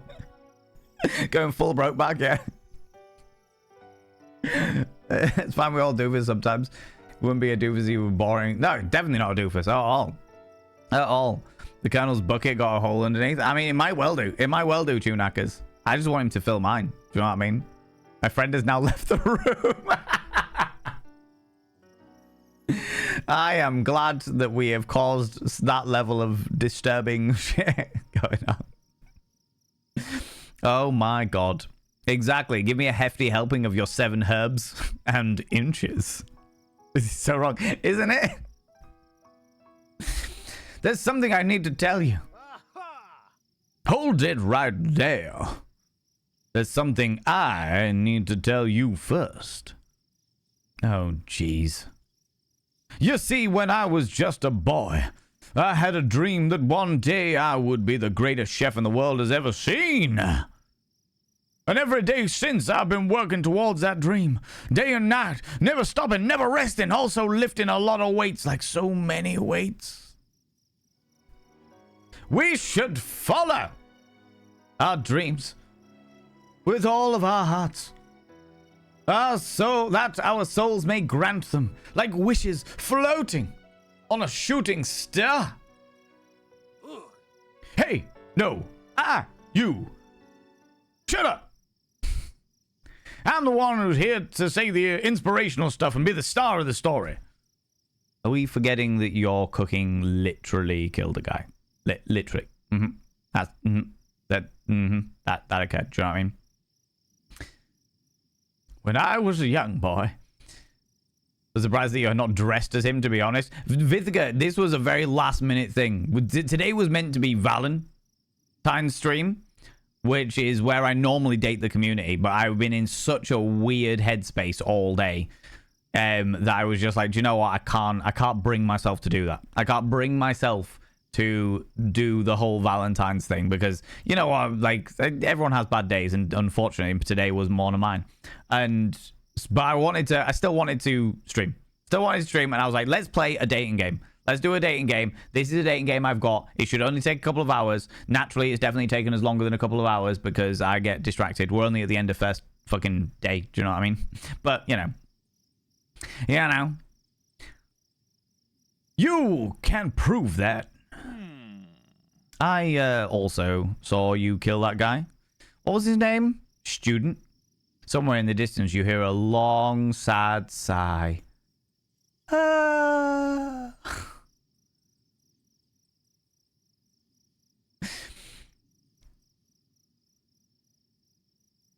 You grow up, you get a lot of feelings about sex. Sex is great. What? What? Same thing here. I've been awake for 24 hours now. Investigate. If you need to disappear off, go do your thing. The mating tail. It was the mating tail. I'm glad that you got it. Ha. Ha. Ha. Thanks for being here for us anyway. Thank you very much, Nibrin. Yeah, I still wanted to. I almost didn't, but I still wanted to press go live and do the thing, you know. The beaten and the damned. What? Well, yeah, you just shouting lyrics at me now. What the fuck? I don't understand what you're saying. Forget him. We're talking about me. Me. I'm the hero. You can tell because I got the hairdo of JoJo Adventures.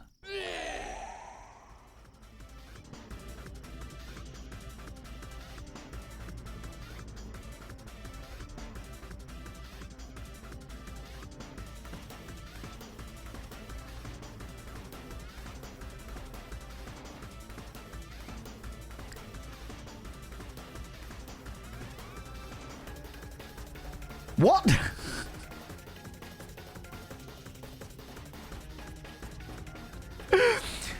The Spork monster is here to fight the hero.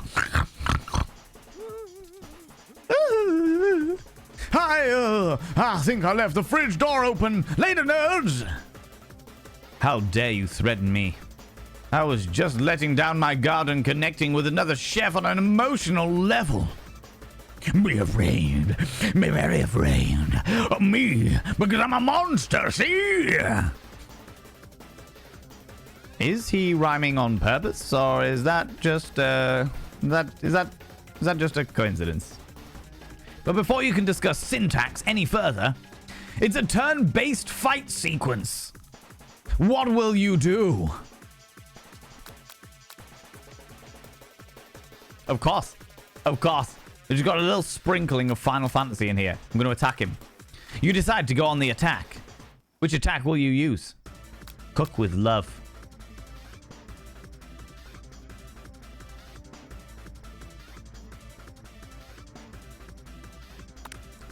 Cook with love does 1 damage. It just got real. That attack really upset the Spork Monster. Spork Monster goes on the attack. They spit hot gravy at you. It's not the first time.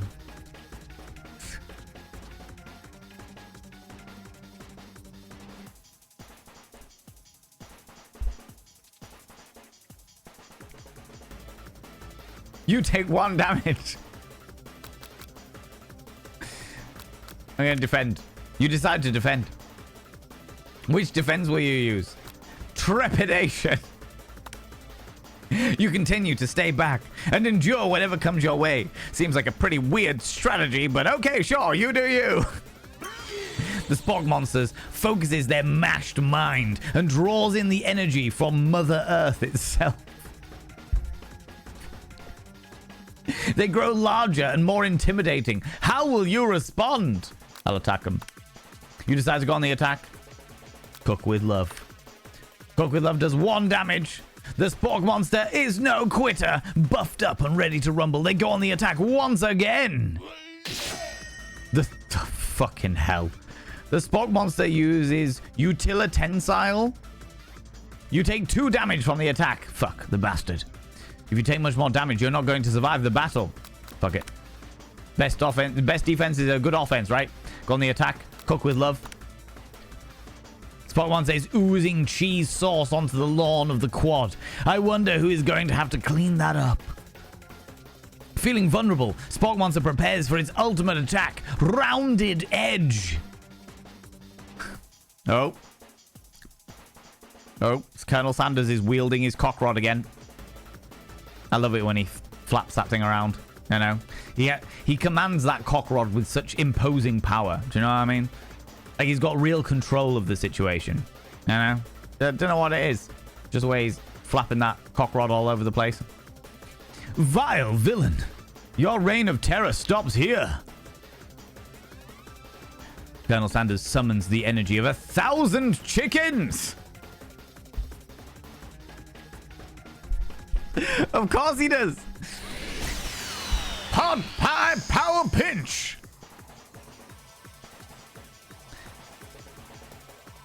Looks like he went so Super Saiyan his fucking apron fell off. What the fuck?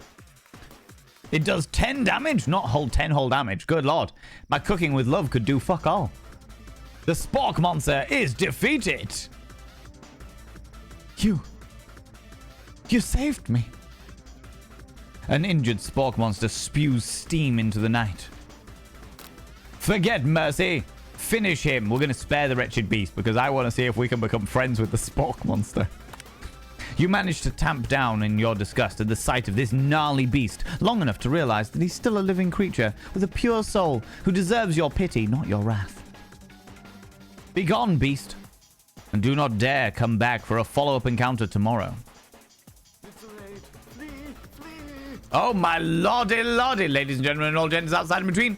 Delve deep into your pits of popcorn and throw them at the raiders, throw them at these cheeky devils. Look at these people going in here. I mean, really, could you even imagine? Who do they think they are? The absolute audacity, the scandal, the preposterousness. Good lord, it is Jay Britone. Jay Britone. The glorious, the spectacular. With Monty. Monty, that is enough. Monty, stop with the... Monty, stop. I'm trying to say hello to the bloody friends, all right? I'm trying to say hello to friends. God damn it. What's wrong with you?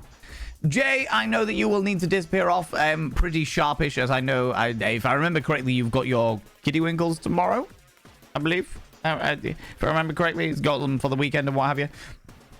People go check out my dear friend Jay Britton. Jay Britton is a fantastic content creator and voice actor extraordinaire. An exquisite human being who always makes me chortle to the point where my sides actually hurt. I was watching him do some RP earlier on today, and the fucking shenanigans were unreal.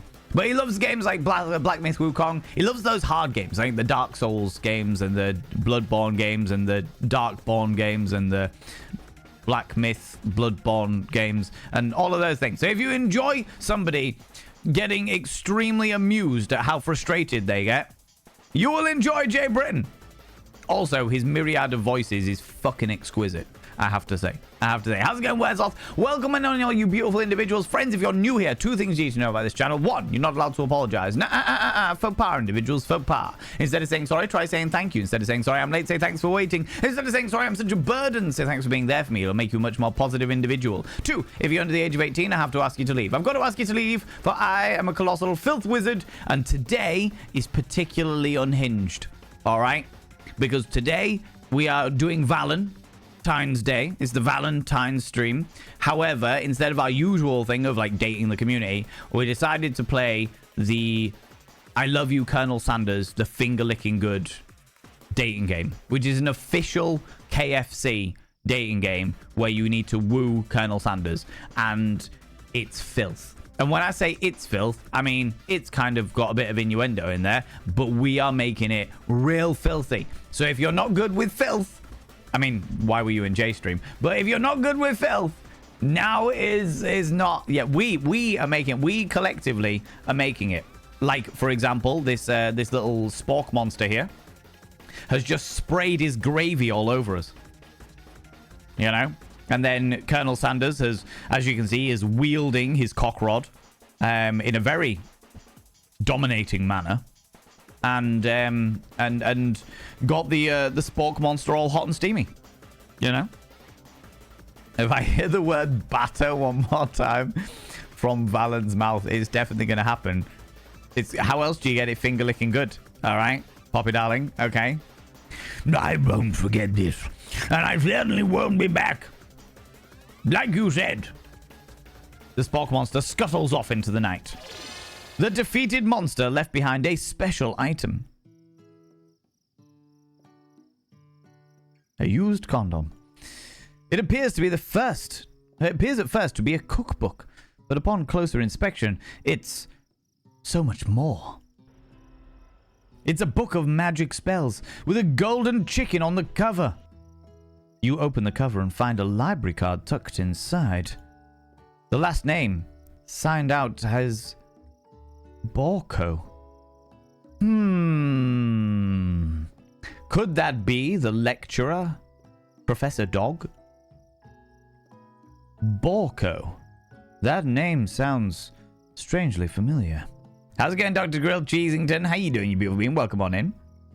Where's our fuzzball? How you doing, you glorious beans? Not a cookbook, it's a cockbook. Exactly. Based ball. Just the fact that we've already had a conversation about basting here, so you'll just be prepared for that. All right, just be prepared. Your blood is pumping as you stand in the quiet of the night, holding the mysterious book in your hands. As you come down from your battle buzz, you realize that your final attack has left you completely depleted. The world around you begins to fade away. Without any energy to keep your eyes open, darkness overtakes you. Do you take me back to my own room? Is he staying the night? Is he going to spoon me and then fork me and potentially create a spork me? These are the questions I need to know. The image of Colonel Sanders flashes before your eyes as you fall asleep. He must have helped you get home. In your tired state, you don't know if you could have made it without him. What a guy. You want to thank him, but you don't have the strength to utter a single word. You feel your covers being pulled up over you as you're tucked in at night. Aww. I hope he managed to put my pajamas on. All right. The chicken poster. Yeah.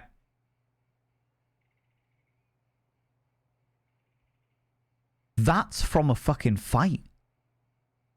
That's from a martial art fight. I don't know who the J-pop or the K-pop band are over there, but this is from... There's like an old man and he sings about the chicken and then throws a chicken towards the dude and the chicken turns into some kind of...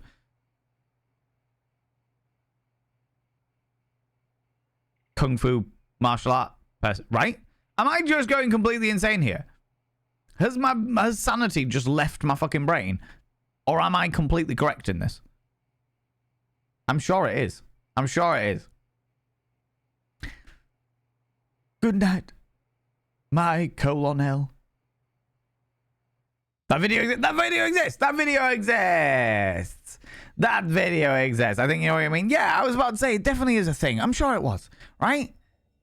And by the way, I realized that Jay has had to raid and run because he's got a very, very busy weekend ahead. But that goes for all of you wonderful raiders. If any of you need to disappear off, I realize it's quite late.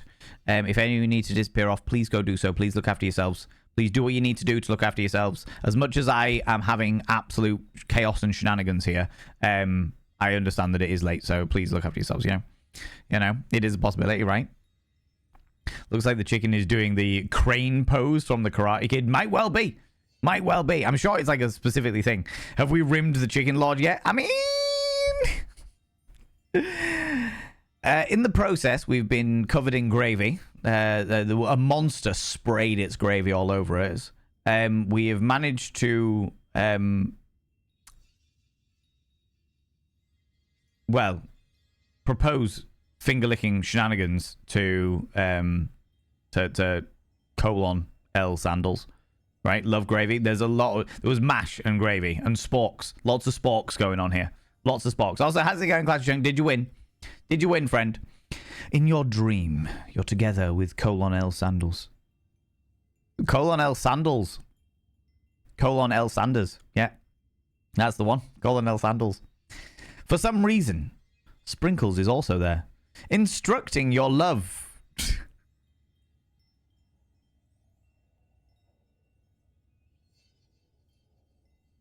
There's a fucking corgi.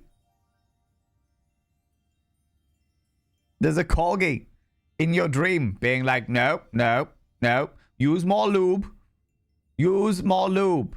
You're not ready for that thing. Okay, now in, out, in. Don't take it all the way out. Don't take not the whole way out. Just enough to create a little bit of friction. Okay, in and gravy. Okay, now comes the fingering and the licking. Camera in the corner. My brother won both games, fuming. Oh, outrageous. Outrageous. Classic Junk. Also, welcome back, buddy. Dreams are indeed weird. Not as weird as this fucking game, though. At all. At all. Zzz. As they do. You wake on day 2 and attempt to process the wild visions that you had. Were they memories or premonitions? And then there was that secret ingredient that Colonel Sanders went ahead and told you outright. Not much of a secret. It's semen. Everyone knows that. It's probably just because he already trusts you so much.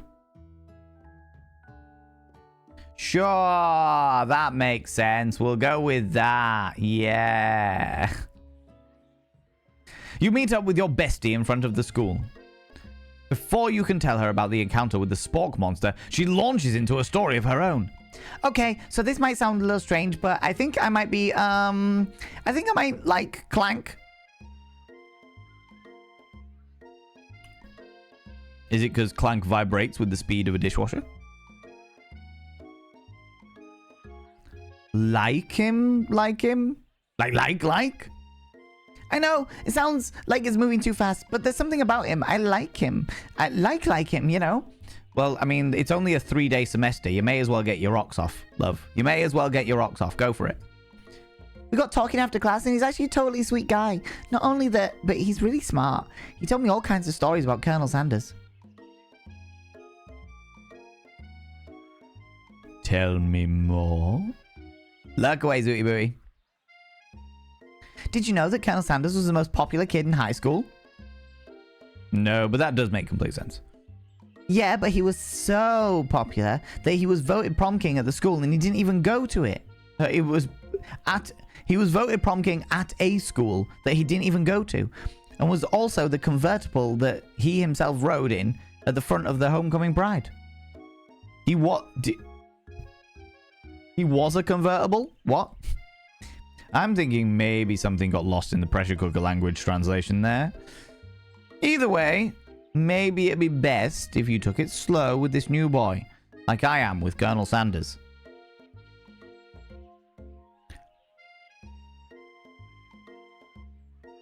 Yeah.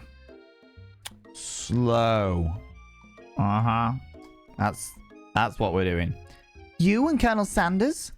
The coolest guy in school? The most famous student to ever attend University of Cooking School, the Academy for Learning? You're a thing now? We definitely connected yesterday. Sure you did. You're great. Why wouldn't he be into you, I guess? Laughing at the implication that you and Colonel Sanders might be a thing is definitely not cool. You are great. You have an idea about how to prove that your love is real. Well, if he's not into me, why did he tell me one of his secret ingredients? You were meant to keep that a secret. Oh, I am the worst. My character, the worst. I told you at the beginning that she couldn't keep a secret. He, she, they couldn't keep a secret. Told you. Oh, Stupedia, I'll refund that. I am not in the brain space to be doing smolders today. But thank you very much for requesting one. I appreciate that. He's a transformer. He can turn into a guy. Apparently so. Apparently so, Mechanical Knight. The dreams that we all have, you know what I mean? I want to turn into a Sibian, but, you know. Your bestie's eyes light up. A secret ingredient? Yeah. I just said that. A secret ingredient. Is there a dramatic echo in here? Miriam checks to make sure you're alone before continuing. Don't ask for it. Don't ask for it. Don't do it. So, this summer, while I was on vacation with my family, a lovely man approached me in the botanical garden where I was wandering. This can't be good. He told me all about his passion for spices. Secret spices. The man even gave me some to show what he meant.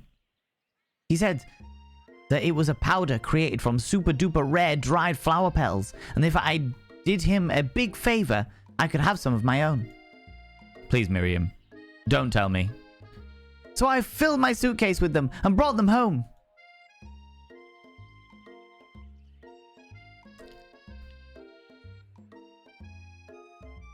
Miriam is a drug mule. Miriam is about to be arrested on smuggling charges. Apparently so. Apparently so, baseball. Apparently so. Just, yeah, I'm gonna say Pablo Escobar spices. I mean... He was so nice. He even met me at the gate when I arrived. Later, when I cooked with them, a very strange feeling came all over me, and the flavor was unlike anything I'd ever tasted. It was called opium. I think you're being very liberal with the meaning of spices here. Whatever. Anyway, we both share an interest in cooking, so we've stayed in touch. You know, like pen pals. I bet he would love to know more about the new spices. Yeah. Well, I'm definitely not going to share Colonel Sanders' secret recipe. And besides, I only know the one ingredient, so I doubt it'd be much use to anyone. The one ingredient, by the way, was Rizzler paper. Cough, fibber, cough. Please, please, please, please, please. It will mean the world to me. No one has to know it came from you or from Colonel Sanders. What do you think? Tell her the Colonel Sanders... Oh, make up a fake ingredient? Why can't I just say no? Colonel, how's it going? Great spices. Why do my gums itch now? Exactly.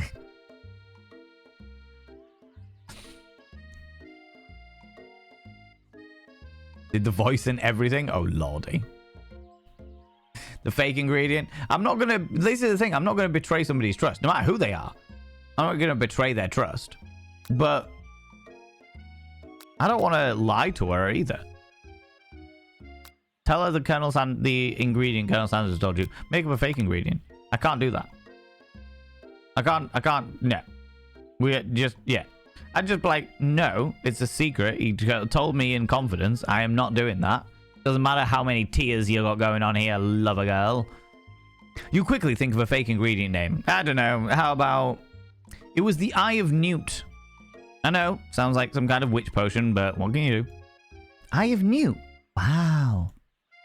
Her eyes light up, imagining such a thing, and you figure that you've satisfied her curiosity and she'll move on. However, she immediately turns around and does some thumb typing on her phone, and you can't quite see. Probably not good. But, if she immediately turns around and starts telling fucking people that the secret ingredient is Eye of Newt, then it proves that she wasn't trustworthy. It proves that she wasn't worth our based trust, you know? Yeah, I know. How's it going, Bob Bushman? How you doing? Eye of Newt is an old way of saying sesame seeds. Yes, it is. Yeah. Fake ingredient, neither is great. Exactly. The correct answer was no. He told me in trust. I'm not doing that. Back the fuck off. Before you can ask her to confirm that she was definitely not texting secrets to other people, you're interrupted. A wind rushes in. Cherry blossom petals fill the air. It's Colonel Sanders arriving at school on a horse.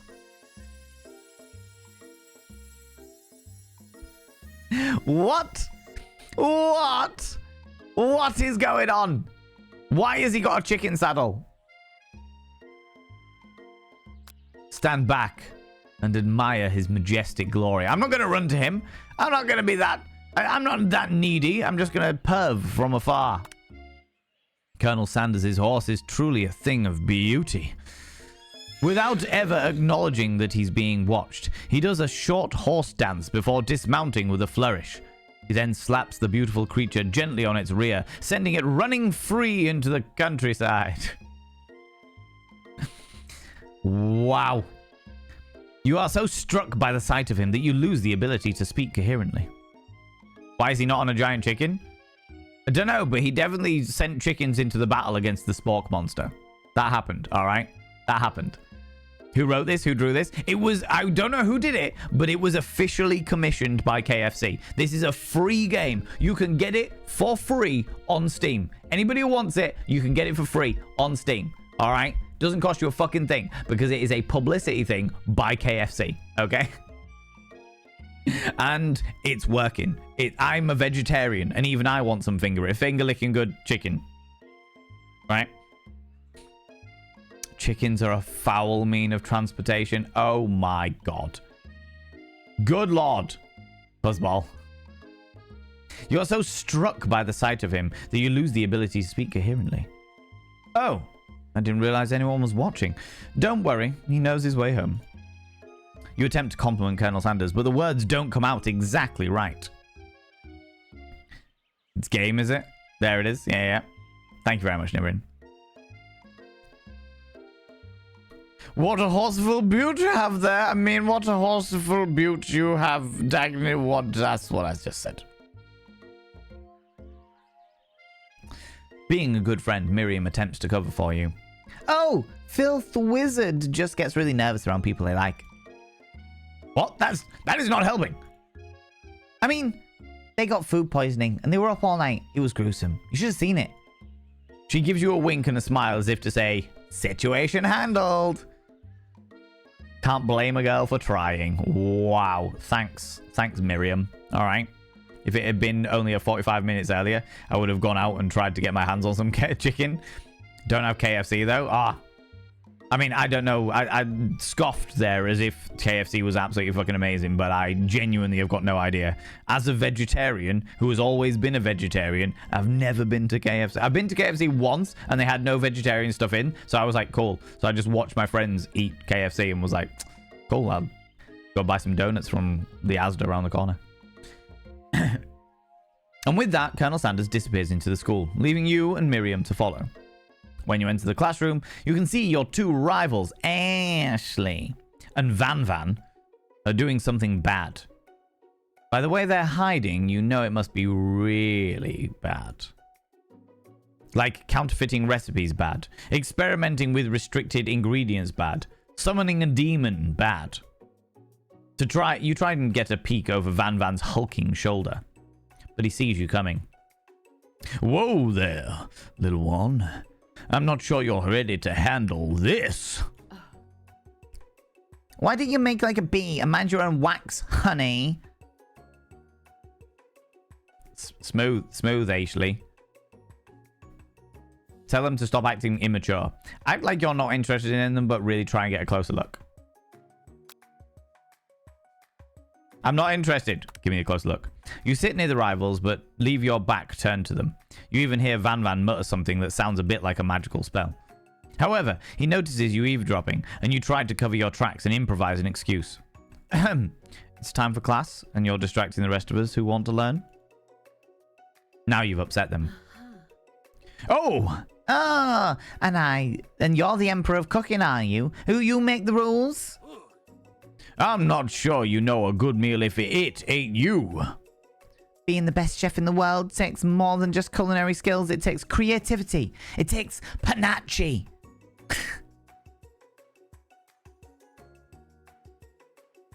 There is a certain joy that always comes with having real sassy characters that pronounce words wrong. All right? It's not panache. It takes panache. Gotta go now. No worries. You take it easy, Papa darling. Thanks very much for stopping by. I appreciate you. Just get a feeling KFC is more like nuggets, which I find completely disgusting. No, you can get like any type of way to deep fry KFC. I believe you can get from KFC, to be honest with you. It takes choreography. Exactly. There's a small kebab shop here that will deep fry half a whole chicken. Wow. Wow. You take it easy, Papa darling. And it doesn't hurt to use a little evil. Evil. You finally get a look at what they were hiding. You instantly recognize it. It's a book, just like the one that you found after your encounter with the Spork monster.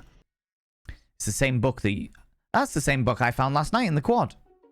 Ashley immediately elbows Van Van, who hides the book behind his back. I don't know what you're talking about. That book is a family heirloom, and it contains our secret. Its contents are secret. You notice that they haven't just been studying the book. They've got Pop pinned to the wall, and they're tossing potato skins at him, as if he tries to catch them in his mouth. Or as he tries to catch them in his mouth. We're playing. Before you can dig any further, you're interrupted by the arrival of more students. It's almost time for class. KFC is okayed for food if you're feeling a bit peckish. Oh my god. Oh my god, Fuzzball. The puns tonight have been terrible.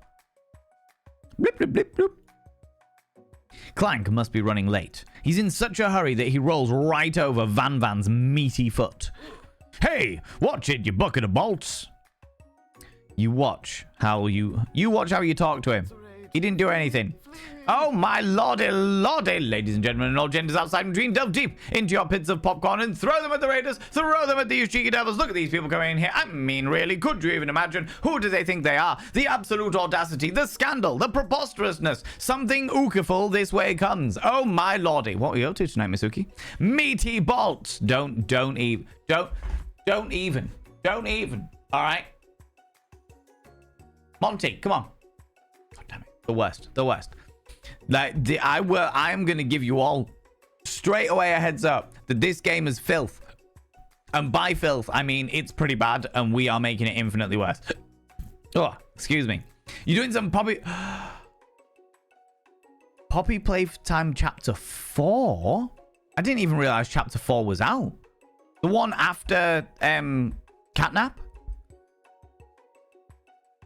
I saw that they'd put the trailer out a little while ago, but I didn't realize that the actual game was out. Friends of mine, go and check out Mizuki. If you enjoy the games over here, you enjoy the vibes over here, and you enjoy the fucking chaos over here, you will enjoy Mizuki's stream. Mizuki is kooky and spooky. A delightful chaos gremlin of gothic persuasion. And is absolutely fucking glorious. So yeah, go check them out. Go do the thing. Go click that cheeky little follow button. We've raided over to Mizuki already, so that gave you a chance to click the cheeky little follow button. But if you haven't done it already, go do it now. Go do the thing. Last week, apparently. Well, shit. Maybe we'll have to play that after we've done our other dating simulator game. On Wednesdays, we're playing Sucker for Love at the moment, you know? But welcome on in, you glorious beans. Friends, if you're new here, 2 things you need to know about this channel. 1, you're not allowed to apologize. Faux pas, individuals, faux pas. Instead of saying sorry, try saying thank you. Instead of saying sorry, I'm late, say thanks for waiting. Instead of saying sorry, I'm such a burden, say thanks for being there for me. It'll make you a much more positive individual. 2, if you're under the age of 18, I have to ask you to leave. I've got to ask you to leave, for I am a colossal filth wizard and only corrupting the ears of the young. And I will do, given the fact that our character has been sprayed with gravy. They're talking about finger-licking Colonel Sanders. There's a lot of stuff going on here, friends. There's a lot of stuff going on. If you love Valen, you love Iggy. Facts. Absolute facts. It has to be said. It has to be said, you know? But Mizuki, if you need to disappear off, which, given what Fallen Helix just said... In a minute, I must see the spray of gravy. Put in the gay and gavy. Spray of gravy and finger-licking goodness. Yep. Well, don't worry, Mizuki. If you need to disappear off, and that goes for your wonderful community as well, if any of you need to disappear off, please go do so. Please look after yourselves. Please do what you need to do. I appreciate your attention, but you can always come back another time. It's all good. Do you know what I mean? Go eat some dinner. Well, don't worry. This will definitely make you hungry. You watch how you talk to him. He didn't do anything. Who do you think you're talking to? I never heard such language, not even from a stand mixer. Wom. No, your mother was a stand mixer. Van jumps in to attack Clank, but Clank shocks Van, sending him flying across the room. How's it going, Minecraft? How you doing? Oh, protect me, Colonel Sanders. These crazed men are about to come to blows. I think it must be all over me. But I'm not interested in either of them, because I'm so interested in your mighty cock rod. Quick, Colonel Sanders, spray your special ingredient all over me. Ashley's tone has completely changed in an instant. She bats her eyelashes at Colonel Sanders. Surely he must know that is a ruse, right? Look at his cock rod. Look at it. Look at it. He wields it mightily all over the place. Colonel Sanders vaguely looks like Nicholas Hoult. Yeah, mate, a little bit, for sure. She's hungry. You don't want to try her eating the screen. Exactly, right? Gentlemen, get a hold of yourselves. Save it for the arena at least. Or don't. Honestly, what do I care? I've got lofty career aspirations to focus on. Maybe I can help you with your business plan. Just then, Sprinkles arrives to signal the true start of class day. He's panting, which doesn't seem that abnormal. He's a professor, but he's also a dog. Yes, oh yeah, the class of Culinary Delights is overrun with a corgi. Yeah. Mm-hmm. That is indeed a cockrod, isn't it? It's a cockrod. It's his cockrod. It's his thing, you know?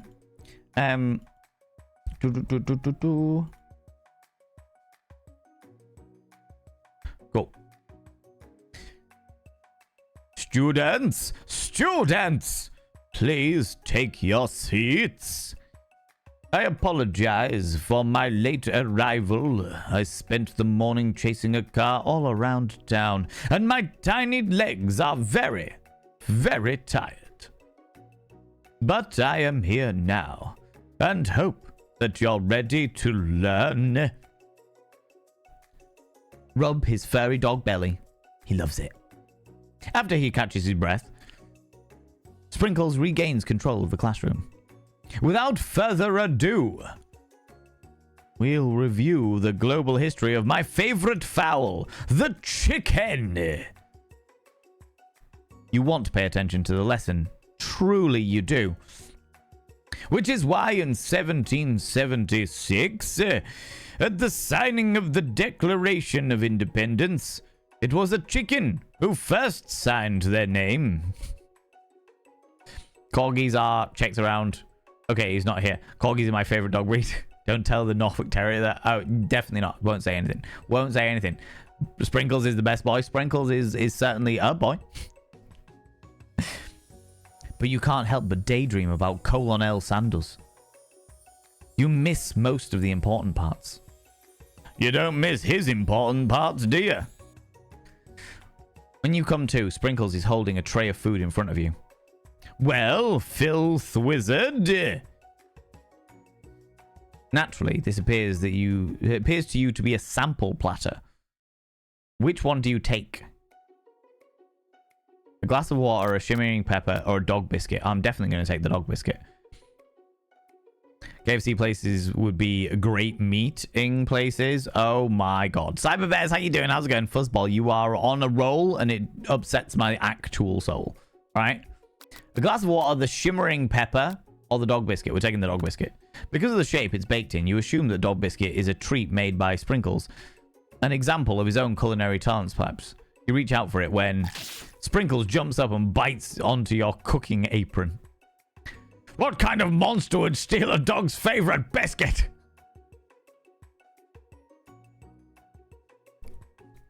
This guy here would do it.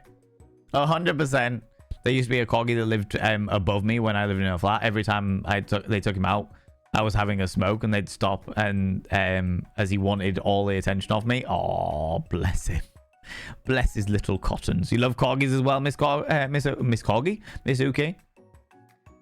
Your apron is left in tatters. The entire class looks on in horror as you fall unconscious from the embarrassment. Just oh, a swoon. No, not the embarrassment. Please. Ah, never even got to taste it. What's it? What didn't I get to taste? Colonel Sanders.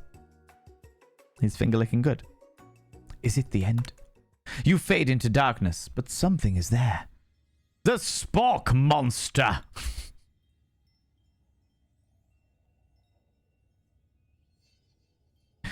Miss Corgi is your new fursona. I love this. I love this. Borko? What are you doing here? It's not your time, my friend. Your act of kindness has not been forgotten. You watch as your apron magically repairs itself. You won't have to live in embarrassment anymore. Thank you, my friend. Oh, thank you, my friend. Wherever you are. The flying Spork monster, right? I'll take the shimmering pepper. A brightly colored pepper stands out from the other items. It sparkles in a most eye-catching way. So naturally you reach out, grab it, and eat it right away. However, your body is not prepared for the heat. The pepper has triggered an intense spice hallucination. It feels like forever as you trip through the universe. My friend. Ooh. This guy again? I'm here to give you an important message. Ooh. You must avenge my death and fulfill your destiny. All you must do is... I was saying, to fulfill your destiny, all you must do is... Sorry, I think I've got some spice stuck in my throat. It's fine. I'll work through... to fulfill... the prophecy... You must... You feel yourself begin to regain consciousness. Oh, man. Seeing ghosts? That's the spirit. That is the spirit. Fucking hell. God damn it, Fuzzball. You come to and find everyone is staring at you. That pepper was the last of its kind on Earth. And now it is gone forever. You think to yourself, geez, I should pay better attention. We all make mistakes. I'm sure he'll forgive you someday. Come on, it's time for lunch. Before anyone can relax, the cafeteria lights dim. And your rivals enter to make a dramatic announcement. Today's lunch will be prepared via timed competitive cook-off. The level of theatrics with these two is off the charts. Demand that they stop wasting everyone's time. Is everything a competition with you two? Yes! Yeah. Well, not with me. I'm on a personal journey to learn, to love, to learn to love.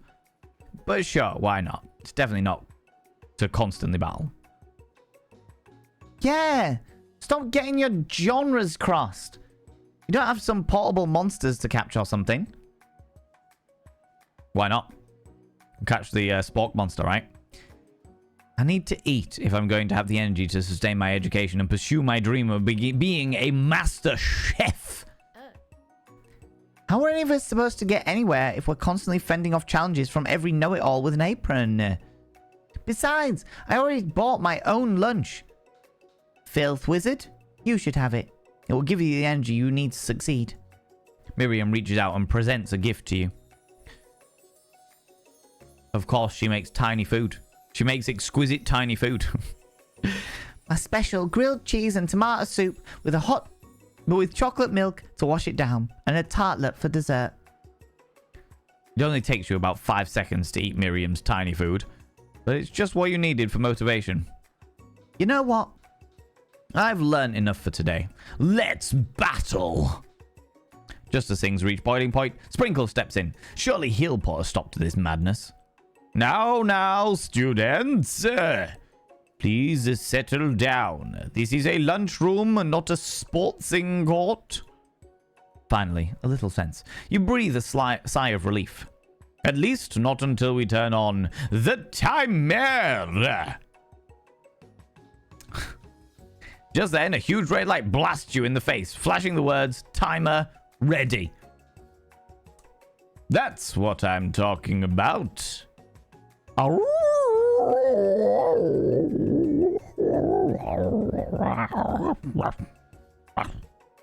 I stand corrected. Chocolate milk with soup? The heck are you thinking, Miriam? Sometimes you just got to really think outside the box, all right? Sometimes you just got to take that step. Take that step into the uncomfortable zone, right? Okay? If it's a battle you want, it's a battle you'll get. My bestie can best the best of them. Thanks for your vote of support there, Miriam. Best believe it. Like a diamond, I was formed under pressure, and now it's my chance to shine. I will defeat you myself. You had his chicken.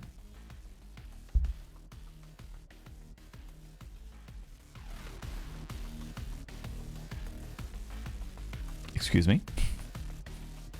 What? You had his chicken, and you made mashed potato and gravy on day one. Now you're feeling like you can really impress him again here. It's time to boil some water for the potatoes. Think fast. If the timer runs down, you'll be forced to pick randomly. Oh, Jesus. Always boil 100 seconds. No, 100 degrees. There. That's right, but how would you have gotten into this school without knowing that? Right, okay. When it gets to rub my furry belly. That's enticing motivation. Okay, cool. You're going to need to season this chicken before you can cook it. Friends! Friends! Friends! Friends! This is a timed thing. This is a timed event. A pop quiz, if you will. I have never cooked chicken in my life.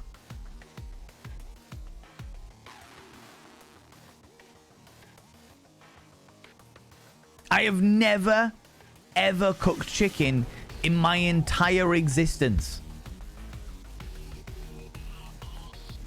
You're going to need to season the chicken before you cook it. You don't know Colonel Sanders' recipe exactly, but you have an idea. How many herbs and spices? 7. Shit. I've seen schnauzers with better senses than that. And miniatures kind no less. Now that you got some basic steps going, it's time to elevate your craft. It was definitely 11. What state of mind offers the most flavor? Trust. Shit. I'm begging of you to get it together. Get it? I'm a dog. It's never the wrong time for some dog jokes. It's always the wrong time for dog jokes. Next question. Your classmates are rooting for you, but Ashley is simply stronger and faster than you. You better pick up the pace if you want to survive. When you were a child, your father told you to never forget where you came from. Every day you meditate on his advice. Draw energy from that place. Now would be a great time to harness that energy. Where do you come from? Small town with where big dreams are born. There we go. That's right. This is your shot. You're not going to miss it. Quick call, Chunk. I know, right? Considering you are a vegetarian, that isn't entirely odd. Yeah, exactly, Bob Bushman. But just the fact that they're asking me about how to season chicken and shit.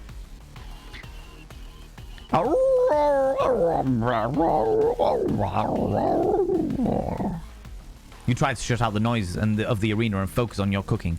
What is the sound of success? Silence, sizzling, bubbling, sizzling. Surely. No. Apparently, is this the end? Surely it's the end. Try again.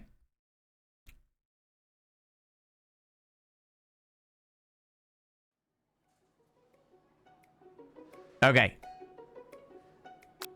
Stand up and tell him you're on. Oh, something happened with Colonel Sanders. I was too preoccupied with the violence.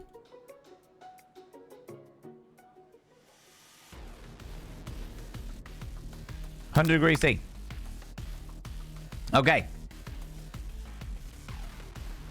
Season the chicken before you do it. 11.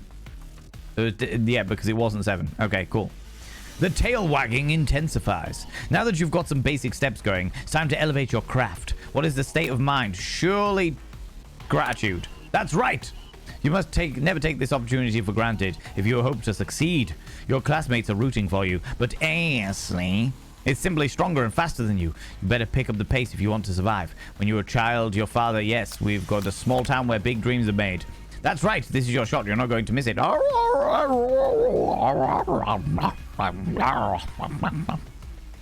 tried to shut out the noise of the arena and focus on your cooking. Surely bubbling. Oh, it's silence, apparently. Next question. Fuck it. You notice Colonel Sanders out of the corner of your eye. I believe in you, filth wizard. He's actually cheering you on, which would be awesome, except knowing he's watching you is making you totally forget what you were doing. Now all you can think about is Colonel Sanders. How many spoonfuls of gravy does it take to fill a traditional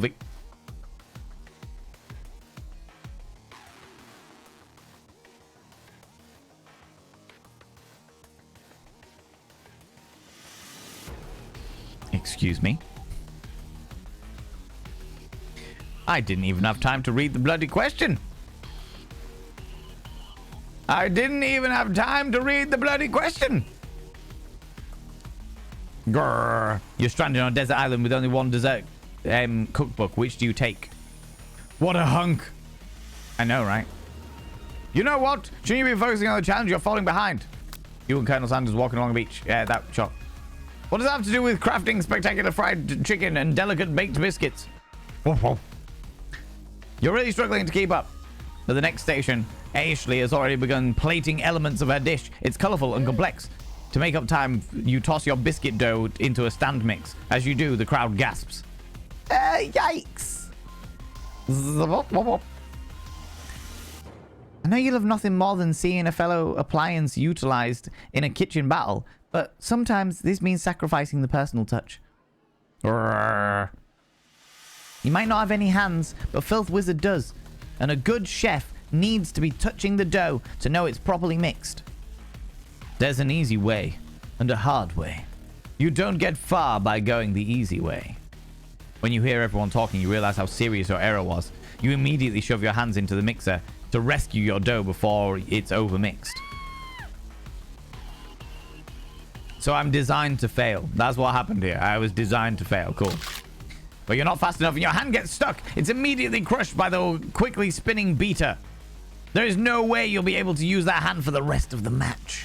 Colonel Sanders shakes his head in shame. What you often find is that the easy way can turn out much, much more difficult.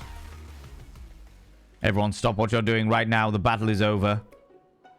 It can't be. I was so close to finishing my dish. Sweetheart, look at your hand. You simply can't go on. Oh, that's too bad. And here I am with a completed dish ready to serve. Surely that makes me the winner by default. Yes, but you were using evil magic from an evil magic book. Rude. No. It wouldn't be fair to compare the two on account of Filth Wizard's injury. You see Sprinkles begin to lick his doggy chops as he locks onto the dish. But I suppose you should at least tell us what you prepared. Because, I'm the sweetest, I skipped straight to the dessert. Under this white chocolate dome, you'll find a wide array of delights, taking you on a journey of flavour that tastes good and tells a story of excellence and jizz. I was going to ask Filth Wizard to do the honour, but since you're injured, I'm afraid that pouring this creamer of delicate hot chocolate sauce might be too difficult. Colonel Sanders, would you mind lending me your strong, steady hands? Colonel Sanders pours the hot chocolate sauce on top of the dome, causing it to melt away, revealing the ingredients hidden within. Inside, you'll find a tiny delicate fried cheese croquette atop a slice of honeycomb, ice cream, 2 ways, and tender nougat. And pearls of blubbery lily. Colonel Sanders seems intrigued, but perhaps not impressed, as he dips his finger in the chocolate sauce. Simplicity isn't your strong suit, is it, Ashley? Ashley. Oh, you. As he places a sauce-covered finger to his lips, Ashley leans over and whispers something into his ear. A dab of sauce sticks to his mustache. Internalize the rage you feel. Put yourself to cut. No, internalize the rage. We are not going to reveal our jealousy. We're not going to reveal that. We are not the kind of person that's going to be dominating and possessive. Your rage burns so intensely within your eyes that they burst into flames. The flames cause your eyebrows to catch fire and turn to ash. They fall off your face, which means that people will have a hard time understanding your emotions for the rest of the semester. Perhaps forever.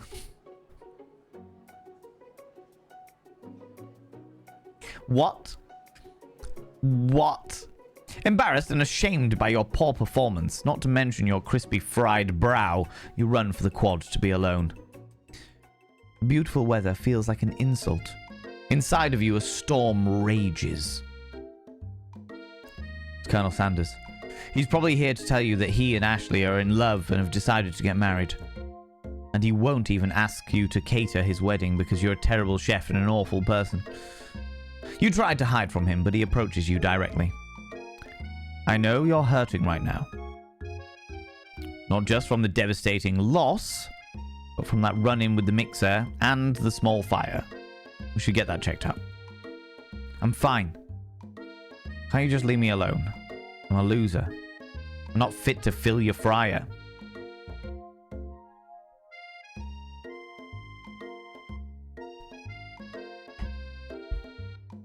I didn't realize that was on the cards.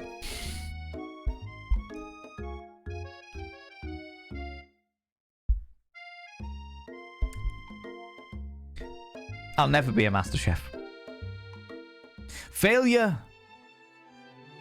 is a part of life.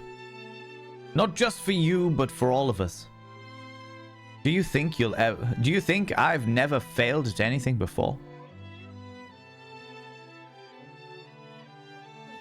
That's exactly what I think. Well then, think again. I wasn't always the man you see before you, enrolled in culinary school. incredibly handsome, successful, motivated, with a rather large cock rod that I struggle to keep behind my apron. Well, handsome, sure. I was born that way. But I've walked other paths and arrived at dead ends. I was passionate about life, but I failed as an obstetrician. I was passionate about justice, but I failed as a lawyer. I was passionate about livestock, but I even failed as a drug mule handler. That one was especially humiliating. Mules can be cruel. I didn't know. People see my delicate ribbon tie and my well-kept beard and assume that I've got it all together, which is true now, but it hasn't always been. Sounds like this guy could really use a hug. I resolved then that I was going to amount to something. No amount of hours, labor, or money would deter me from giving my best that I had to give. As Colonel Sanders changes focus, you can see something ignite inside of him, a burning passion. One has to remember that every failure can be a stepping stone towards something better. My new dream is pure. It's honest. It's something that a humble man in a crisp white suit can be proud of. I will create a new chain of chicken restaurants that will bring joy to the entire world and make up for my past misdeeds. Yay! Just as your moment grows intimate, you're interrupted by a threatening, shadowy presence. Battle scarred from the night before, you prepare for the worst. It's the Spork monster. Borko? It is I. I know that I said I wouldn't be back, and after a whole fight to the death thing, maybe you don't really want to see me anymore, but I just wanted to say that I was wrong to attack you, and I apologize, and I know what it's like to have always look over your shoulder. Monster problems, alright? Aw, thanks, Borko. I'm glad there are no hard feelings. Getting jumped by a giant creature in the dark of night can really rile a person up. I also wanted to apologize for the way I switched right into attack mode. I know that you're strong and cooking school can put a person under a lot of stress. I actually used to go to this school. I wasn't always a Spork monster, you see. Even for the monsters, we accept the S word. We don't accept the S word, bastards. I don't believe it. You were human once? Well, no. I was a golden retriever. But I was still a student. Until one day, some mean kids with this magic spellbook cast a dark enchantment on me, and I was forever transformed. A magic spellbook? Precisely. I had procured a copy for myself, but somewhere along the way I've lost it. If you find such a book, I beg of you, respect it. No worries, Fuzzball. You take it easy, you beautiful bean. You're a powerful chef, and shouldn't rely on such dark, evil magics. No, you should be protecting the innocent from those who would cheat them through their sorcery and guile. If you need me, do not fear. I will be there. Sounds like there's some bad cooks in the kitchen of life. Filth wizard. Together, I am sure we can defeat them. Come back to my hideaway, and we can discuss. A personal invite? You can't imagine what Colonel Sanders' home must be like, but it sounds like you're about to find out. And that's, friends, where we're going to leave it. That is where we are going to leave it, you cheeky little devils, because it is late. I thought we were going to finish it today, but evidently we're not, so I'm just going to have to shoehorn it into another stream at some stage. We'll do it, though. We will do it, you cheeky little devils, all right? You cheeky little devils. Friends, thank you so much for joining me on this cavalcade of shenanigans. We are going to go and raid somebody because we always go raid somebody. We always go do the thingies. That was absolutely glorious. Thank you very much. I will probably slot in like an extra stream to finish that off for the sheer shits and giggles of it. But yeah, I thought it'd be a fun one. Fun one to do. As it was VALEN-tines Day, you know. But friends, we're gonna go throw some love at another delightful beam. We're gonna go throw some love at another wonderful streamer. And if you can stick around for that raid, even if it's only like 5-10 minutes, even if it's only about a short period of time, I would really appreciate it to go throw some love at them. But before we go anywhere, friends, could you do me a massive favor and throw out some mod loves in the channel? You can use any kind of mod loves from any kind of channel. You can use any kind of love hearts from any kind of channel. Say a massive thank you to those wonderful moderators. Mods! Thank you very much for all you do. Thanks so much for being here. Thanks so much for all you do in and out of stream. All the stuff you do for me behind the scenes and all the stuff you do for this wonderful community. I really appreciate it, beautiful beans. Thanks for the stream. Have a great night and hope you feel better. Thank you very much, Music Man. I will do my best. Thanks for the stream today. Thank you very much, Bob Bushman, for thanking the mods as well. Renard, thank you very much. Wolfex, you beautiful beans. Right, let me have a quick look at who we can go throw some love at. Thank you very much for thanking the mods, friends. They are glorious and spectacular, and we genuinely, we couldn't do this shit without them. We, the nation of people, couldn't do this shit without them, because, yeah, they're just glorious and wonderful. Glorious and wonderful. How long have you been streaming? Yeah, we could go see you.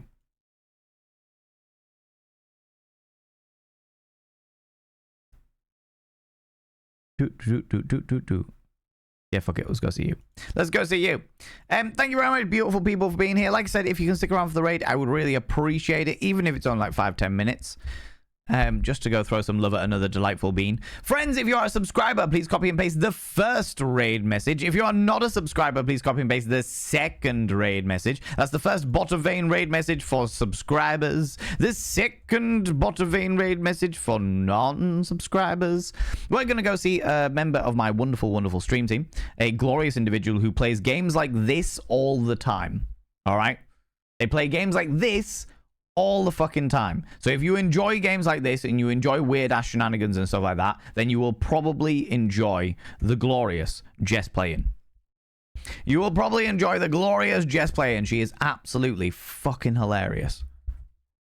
Friends, if you're not up in the raid over here, please click on the link that I've just thrown out there into the chat. I would really appreciate it. J-Rex, thank you very much, beautiful bean. All of you beautiful beans. Like I said, if you can stick around for the raid, even if it's on like 5-10 minutes, just to go throw some love at Jess, I'd really appreciate it. Friends, I'll be back next week at 7 p.m. BST or 7 p.m. GMT on Monday. In order to bring you more shenanigans and preposterousness, you know what I mean? Have a good weekend. I will do my absolute best. I encourage you to all do the same, you beautiful bean. Friend, thank you so much for being here. Thanks so much for the raids, the subs, the gift subs, all the cheeky little bitties. Thank you so much for all the follows. Thanks so much for just spending your time here with me today. It's not a day that I normally stream, and I very nearly didn't stream, and you people have pepped me right up, so I really appreciate that, beautiful beans. I really appreciate it. Like I said, I'll be back on Monday at 7 p.m. GMT. That's 7 p.m. British time. Thank you so much for being here, and for those people that are lurking, I appreciate you, and for those people that are watching the VOD on the YouTube channel, I appreciate you as well for being here. It means the absolute world to me, and thank you very much. I'll give a little shout out to the VOD place as well. VODs. So if people want to check out the VODs channel, you can check out the VODs channel. It's where all my bits and pieces are. But until Monday, you cheeky devils, don't do anything I wouldn't do, because if I wouldn't do it, he'll fucking kill you. I'll see you later. Bye.